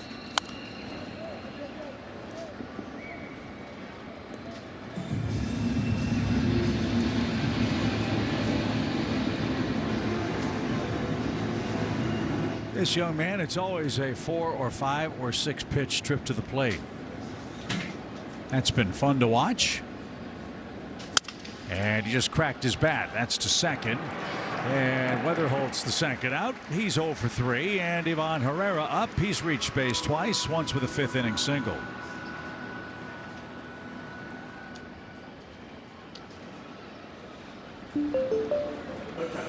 Well, we've got the 2, 3, 4 batters lurking in the late innings. But as we told you, the Marlins bullpen has been excellent at home, a sub-2 ERA. We've got some work to do. Bases empty, 2 outs.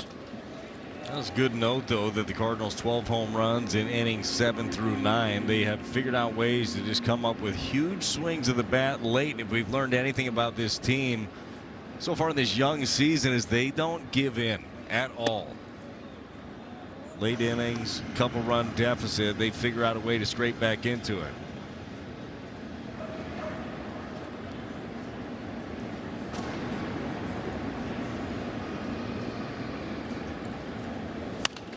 Lifted over the Cardinals dugout.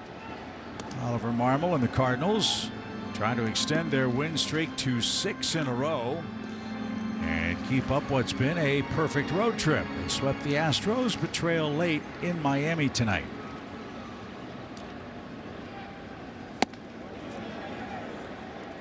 No swing. Nardi thought it was strike 3. He was walking toward the Marlins dugout.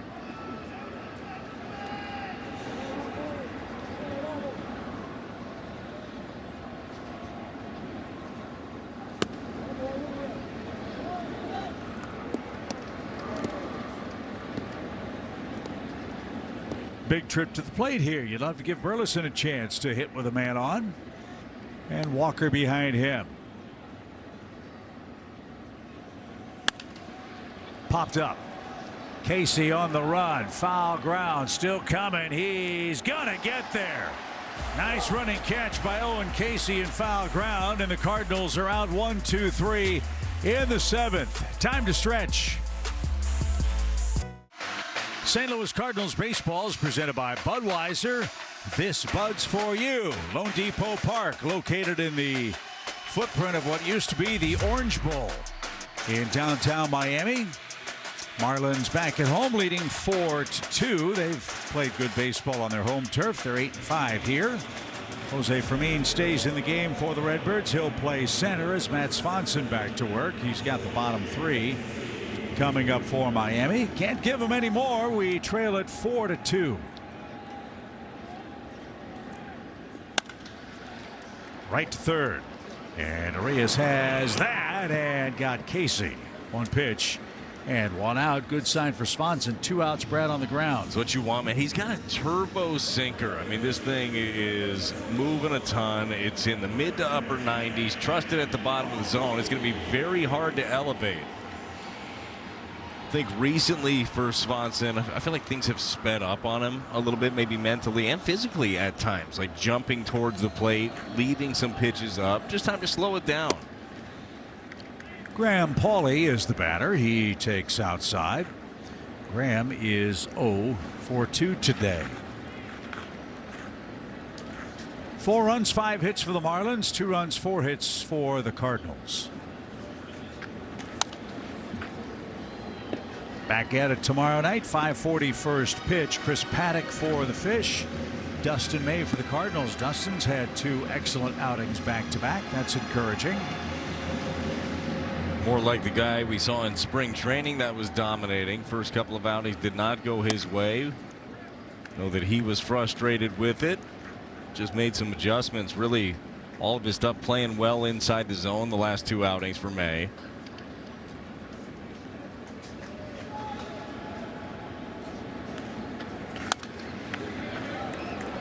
That's up and over the netting. 2 balls, 2 strikes.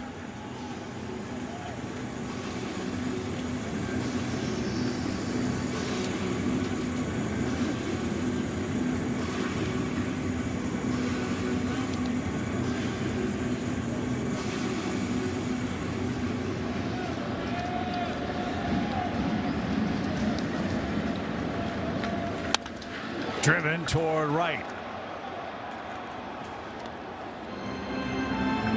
It's 2-2. What a stark contrast between a major league game at this time of the season and the WBC when it's in this place. WBC, this place was standing room only, electric crowd the entire time. Something that the Marlins, obviously, any organization would try to build something like that. It's hard to build that sort of excitement, though, around 162 games. WBC coming around every few years, very special. Everybody playing for their country. 3 balls, 2 strikes. And smoke towards center. Fermin on the run. Still going. He's going to get there, and he comes to a sliding stop at the base of the scoreboard. You got 2 guys in the outfield, Brad, that have never played there in the big leagues before this season. Both Saggese and Fermin have looked like they've done it for quite a while. Yeah, look at the smiles on the faces there of Saggese and Fermin. This one, just a good athlete, good instinct, and chases it down. You know that Ollie is loving what he sees out there. Big smile from him as well. I mean, Danny's talked about that with John Jay. If you didn't see her feature with him in Houston talking about the angles of that crazy ballpark, got to find that on YouTube. It was awesome, or here on Cardinals TV. But Danny, he said to the outfielders, trust your instincts, and those 2 guys are doing it. You guys are nailing it. I'm watching John Jay over here clapping his hands. I mean, this guy works relentlessly with his outfielders to make sure that they understand what the task is at hand, how the outfield works. That he is working every single day, tossing them little rubber balls to practice and prep and work those soft hands. But Jose Fermin has talked about that too, and just the relentless work that John Jay does with these guys to get them ready, even if they're not playing every day. You see him standing there. He is literally watching every pitch, directing, making sure they know what they're doing and where they're going. He's locked in every single moment, and it's very cool to watch from my seat, but to see him make that play, it's all the work these guys put in. And John's happy to be home. He's from the Miami area, so he gets to spend time with family and sleep in his own bed for a couple of nights. That's always a good thing, no matter the time of year during a baseball season. But to Danny's point, how's the Cardinal team? 5 games over 500. They're catching everything. Well, you have to, and especially with the small margins that they play. I mean, this team is going to play a lot of tight games. Defensively, you better make all the plays. You better get good reads. You better get good jumps. You better care about it. This club does.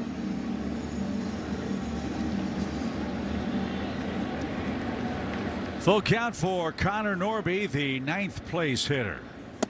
And just a touch low. Swanson thought he had strike 3. Didn't get it. First base runner he allows, and we're back to the top and Jacob Marcy. Jacob 0 for 3. Michael McGreevy's final line tonight, 5 2/3 innings, 4 runs, 5 hits. He struck out 3, walked 1, and gave up a homer. It'll be interesting to see his comments after the game. He's so honest about his performances. You could see him muttering under his breath after he gave up that final hit that saw the Marlins pick up a very important second run in the 6th inning. So Danny will have that after the game. Are you on post game tonight? No double dipping duty for me tonight. Unreal. No, we got the great Rick Horton, who will be joining Danny for the post game. Hopefully we're talking about another comeback victory in this one. That's presented by Car Shield. 2 balls, no strikes. All the way to the backstop. Swanson over Cooks 1. After a walk, he's gone 3-0 to the next batter.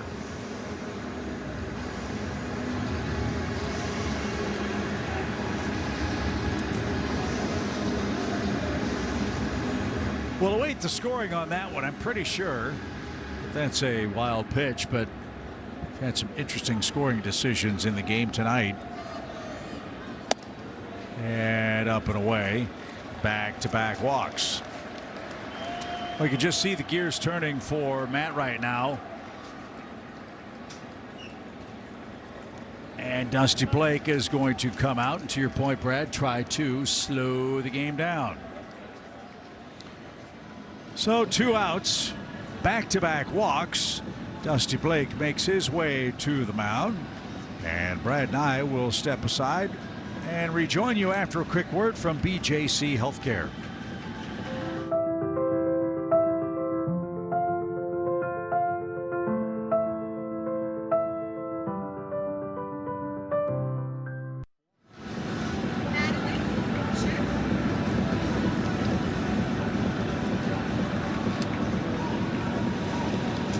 So the meeting breaks up. And you got to face Kyle Stowers, who scored twice. Boy, the Marlins really excited to have this kid back in their lineup. As we told you, he was arguably their best offensive player. Certainly was as far as power is concerned. And a chance to make it really tough with a 2-out hit here. 2 aboard for him.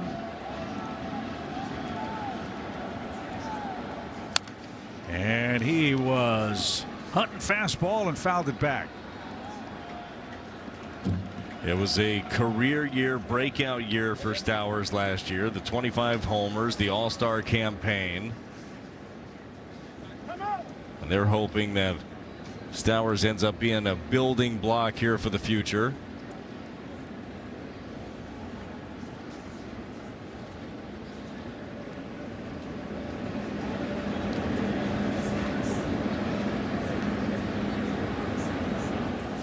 Fouled straight back. It's 0-2.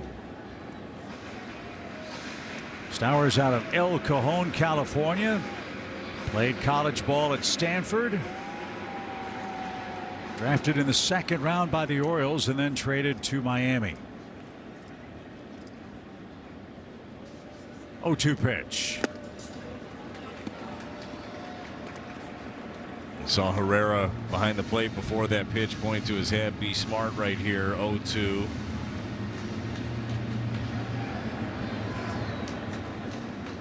This guy had a 2-game stretch last year, hit 5 homers. Not this time, though. He pops it up right side. Weatherholt and Alec Burleson, foul ground at the line, and that will retire the side. Swanson a couple of walks, but the Marlins strand a pair, and we head to the 8th. It's a 4-2 Miami game. Good. The post-game concert series is back this season, Friday, May 29th. That's Friday, May 29th. Busch Stadium welcomes country superstar Jordan Davis to the field after the Cardinals play the Cubs. How about that? You got a Cardinals-Cubs game and then a post-game concert at Busch. Get your info at cardinals.com/postgame. Sign me up. That's going to be a fun one. Always a blast when the Cardinals and Cubs go at it. Concerts at the stadium have been awesome the last couple of years. Lifted toward left. Stowers near the line. Plenty of room, and he squeezes that. Burleson's retired. He's 0 for 4, and that's how the top of the 8th begins. Get your rally caps on, Cardinals Nation. The Redbirds have 9 comeback wins, one shy of the Diamondbacks, who lead the way. Pretty good. That's your BJC difference maker right there. This offense late has made a huge difference. So Nardi gets through the left-hand lane for St. Louis, retires all 4 batters he's assigned. Miami goes ever deeper into their bullpen. We'll tell you who their new reliever will be when we come back to Lone Depot Park. I could reward myself.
Take a peek at Anthony Bender, the Marlins right-handed reliever. He too sports a very inflated ERA, but he's ready to answer the Chevy call to the bullpen with a 2-run lead. Yeah, Bender, the sidearm slinger, going to be throwing a bunch of those sliders at you, and also run a sinker in on your hands for the right-hander. Had a really good season last year, a 2.16 ERA in 51 games for the Marlins.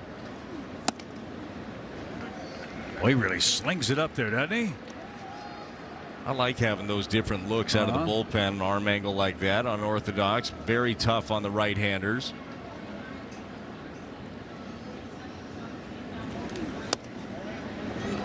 Jordan Walker, the highlight tonight, has scored both Cardinals runs. He'll take a 15-game hitting streak into tomorrow's play. He's singled, he's walked, he's stolen a base.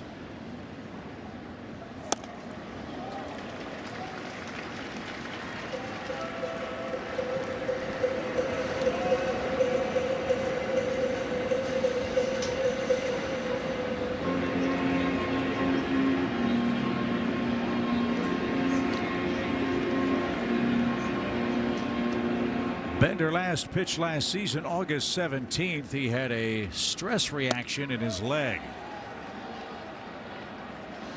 At the time of his injury, he led the Marlins bullpen in ERA.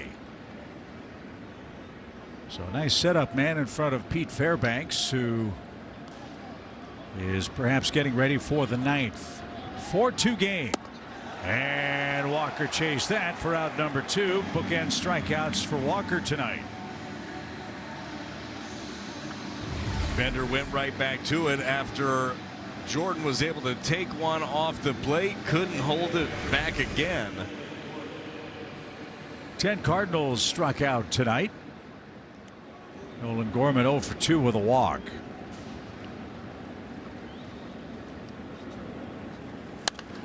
And out of play.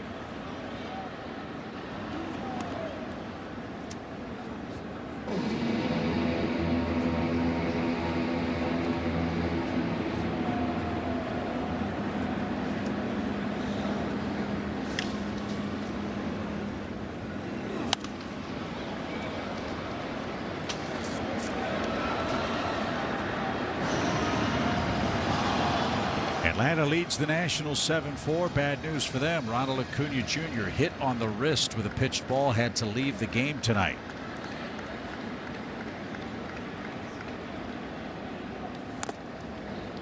Yeah, that is big time bad news for them. Braves team that's been rolling. 5-game lead, the biggest of any division leader in the game right now. Rays trail the Reds 6-1. Astros breaking out. They scored 9 runs tonight. 9-2 over the Guardians. That game's bottom of the 9th. And Gorman is down on strikes. Cardinals had trouble with the sweeper of Max Meyer. Bender gave him no relief either. He's the aptly named Marlins reliever du jour. 4-2 your score. Home 8th coming up.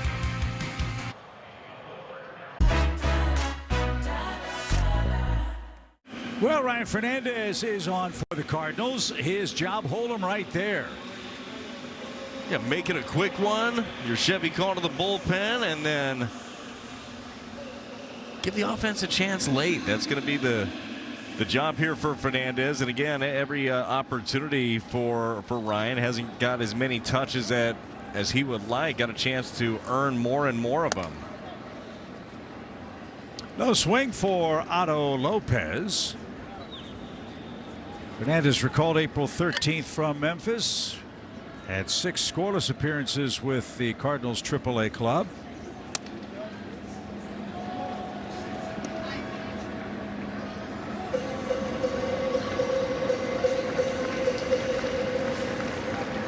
And promptly 2-0 on the Miami shortstop. Now 3-0.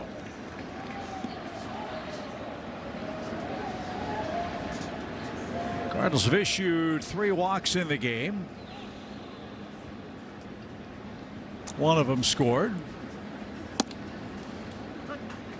Now 3 balls and a strike.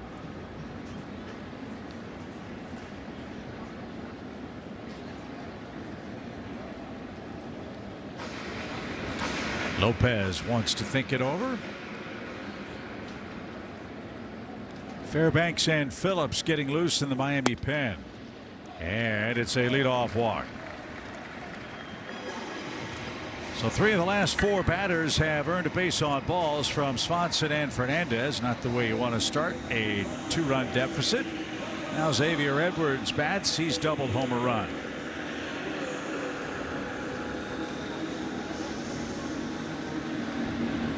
Edwards extended his hitting streak to 5 games with that 2-bagger in the 4th inning.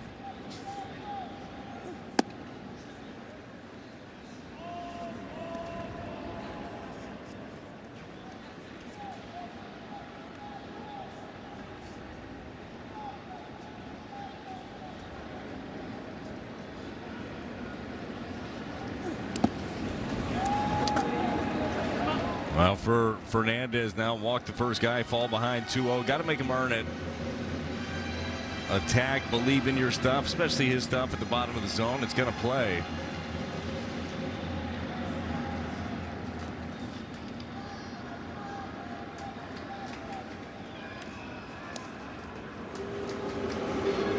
Looking ahead to the Cardinals' 9th. Mason Wynn, Ramon Urias, and Thomas Ajayce are the scheduled hitters. Runner goes, big jump, throw a ball. The peg to second is late. So Lopez has his 4th stolen base. Marlins trying to put this one away and cash in the leadoff walk. Well, Otto Lopez had himself a good jump. Not much going to be able to do there behind the plate for Herrera.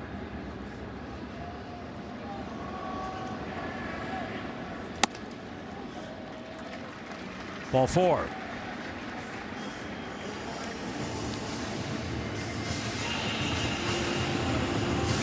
That has been a recurring problem, I think it's safe to say, for the Cardinals this year. Redbirds relievers have pitched about 20 fewer innings than the starters. They have more walks than our starting staff. That is not what you want late in ball games. That is for sure. And by a good margin. Let me ask you something, Chip. Sir. Were you just doing math on the fly? No, I looked it up in this press notes. I know. Were you like adding stuff? No, it says right here. Oh, okay, thank goodness. Starters, more innings. What a dangerous game you would have been playing there. It is kind of terrifying. But tonight, 4 walks by the bullpen, 1 by McGreevy. That is foul. So 52 walks by the Cardinals relief corps in almost 87 innings. 37 walks for the Cardinals starters in 112. Yeah. That's... No, definitely needs to be something that is cleaned up. Cardinals have figured out ways to win games, tight games, but that's just kind of giving the opposition more of an opportunity. Fouled back and out of play by Liam Hicks. It's a ball and 2 strikes.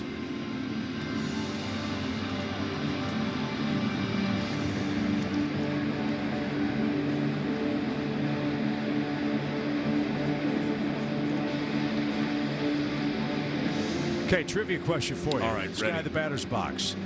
Is Liam his given name, or is it short for William? What do you think? I'm just going to say it's his given name. You're right. It's Liam. No swing. He has 2 middle names. Okay. Liam John Sherwood Hicks. John Sherwood. From Toronto.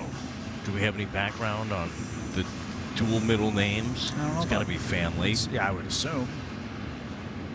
Or somebody, it was going to be Liam or John for the first name, and somebody lost a battle. Base hit to right field. Here comes Lopez around third. Walker loads up. His throw is to third and on the money. Another laser and an assist for Jordan Walker. Edwards trying to go first to third on the base hit. It's a single for Hicks. He takes second on the throw, and Jordan Walker's right field defense continues to impress. Wow, what a weapon that arm is out there. He just comes up firing on a 1-hop. Easy picking right there over at third base for Walk. We'll get the metrics on that throw. It was perfect. And all Arias had to do was catch it and apply the tag. But that plates the all-important 5th run. Mason checks the runner at third and throws out Agustin Ramirez for the 2nd out.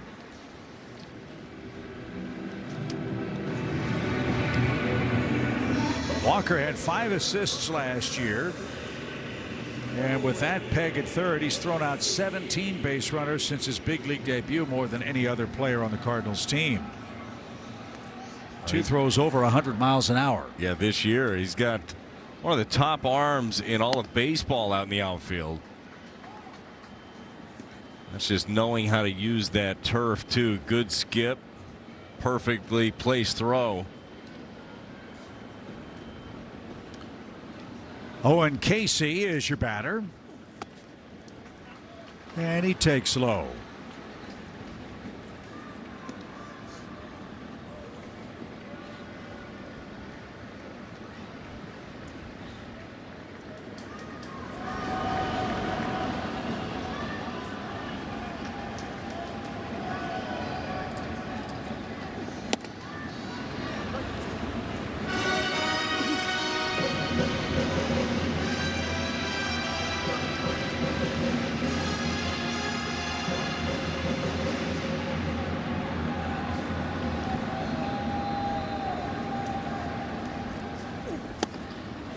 Didn't get that. 2 balls, 2 strikes.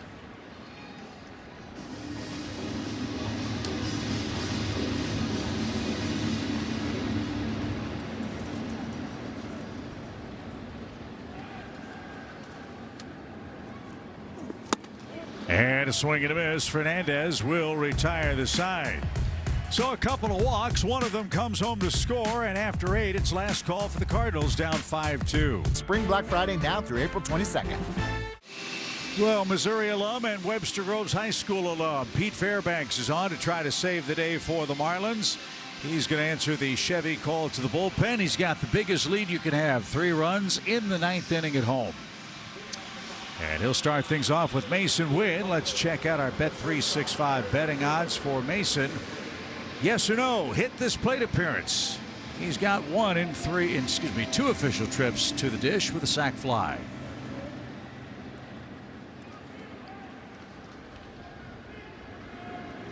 We got 3 outs left. Let's see if they can make hay against Fairbanks. Who delivers a strike. I know you just saw the ERA of Fairbanks north of 7. I wouldn't take much heed in that. This guy's been one of the best relievers in baseball over the last couple of years.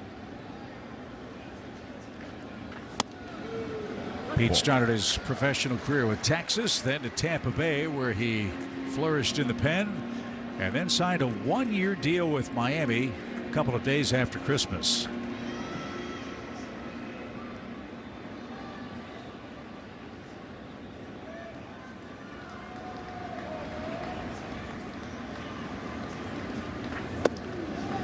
This game started with Max Meyer, the 3rd overall pick in the draft 6 years ago. A 1-0 mark this year. Man, was he impressive. His sweeper and slider were unhittable for a while for St. Louis. In fact, he set down the first 10 batters he faced. As that one is lined and fair. Mason Wynn's got an extra base hit. He's on his way to second. Big turn there. He's going to go for 3. Here he comes. The throw is going to be late. It's a leadoff triple for Mason Wynn. Well, that's how you get the party started in the 9th inning. Cardinal fans on their feet here at Lone Depot Park. He gets himself a cutter, but it backs up right into the swing of Mason Wynn. Laser down the line, and he was off to the races. That's the first Cardinals triple of the season. Mason only 5 or 6 behind our producer Brian Shapiro. No balls and a strike for Ramon Urias.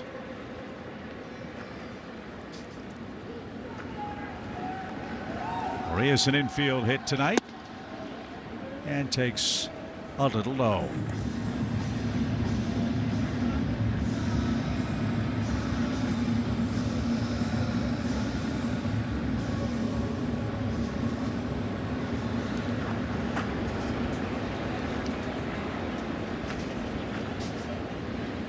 So JC is next for the Cardinals. Driven toward right center. Marcy is over. He'll grab that. That's going to be deep enough to bring home Mason Wynn to make it a 2-run game. Urias has his 5th RBI. And now there's 1 out. Max Meyer got things started, Brett. 8 strikeouts.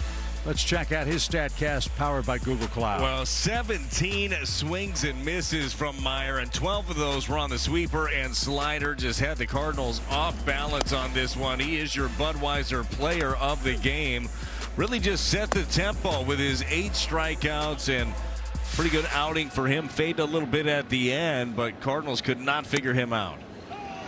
Thomas JC will try to start anew here. Now we're in the spot where you got to get somebody on and hope that a Redbird can run into one here. So JC 0 for 3. His first at bats on the road trip.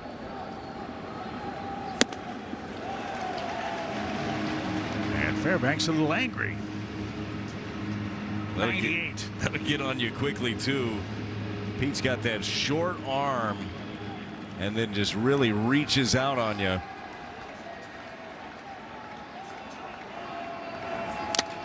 Ooh. Ramirez rattled behind the plate. A direct shot.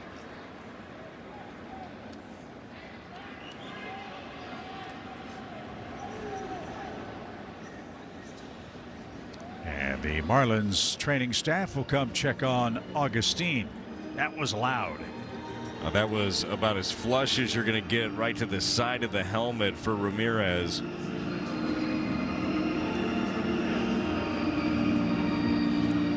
He's telling the staff and his manager that he is good to go.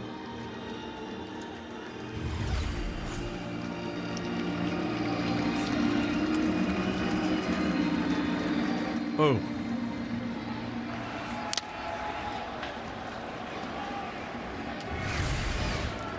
So Sajaci down to his last strike.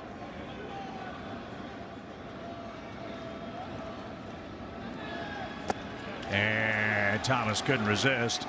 And down he goes. Cardinals have one batter left. It's Jose Fermin as we check in a final time with Danny. Yeah, guys, we'll have the post-game show presented by CarShield after the last out. Jordan Walker does extend his hit streak to 15 games. A little bit of trouble for the pitching staff in the middle innings. We'll see how this one finishes up, Chip. Thank you, Danny. Need a base runner and then Weatherholt to keep it alive. JJ's on deck. Fermin popped out in his lone trip to the plate, made a great running catch in center after he came in for Victor Scott. And Fairbanks pumps in a strike. May and Paddock in game 2 tomorrow night.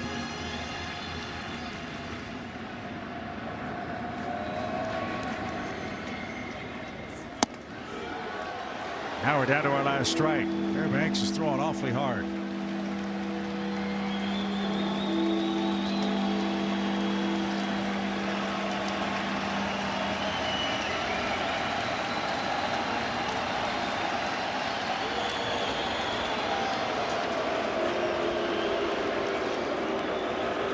Fermin trying to ice the crowd and the Canines in the ninth.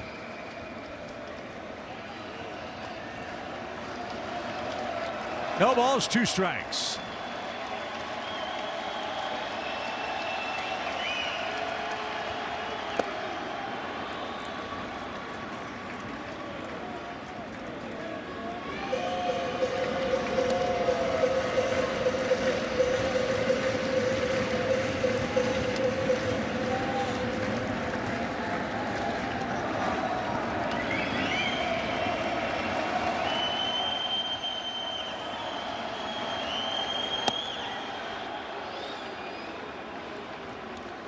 This is what Ollie likes to see. Be a tough out, even when you're down to your last strike. Find a way to get on and give yourself a chance. Well, Fermin has definitely done that. Anytime he's given an opportunity, he makes the most of it. Hammered down the line.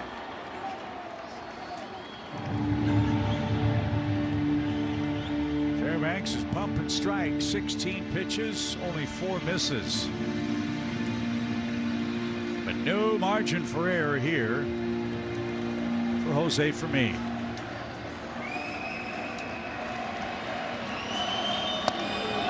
Ball 3.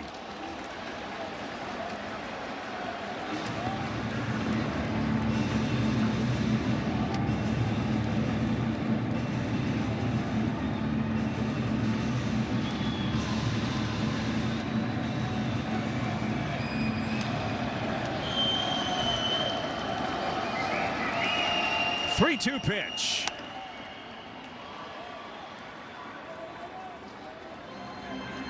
Just got a piece of that cutter from Fairbanks. Obviously not going to try to walk it. He wasn't working the corner with that one, just trying to throw it in the strike zone. Fermin able to spoil it. 8,285. The crowd count, not sure if that includes the dogs here tonight for game 1. I wouldn't think so. They have tickets? Maybe. I don't know how that works down there. Pitch. Strike 3. That's going to end your ball game. Marlins snap the Cardinals' 5-game win streak. It's a 5-3 final score, partner.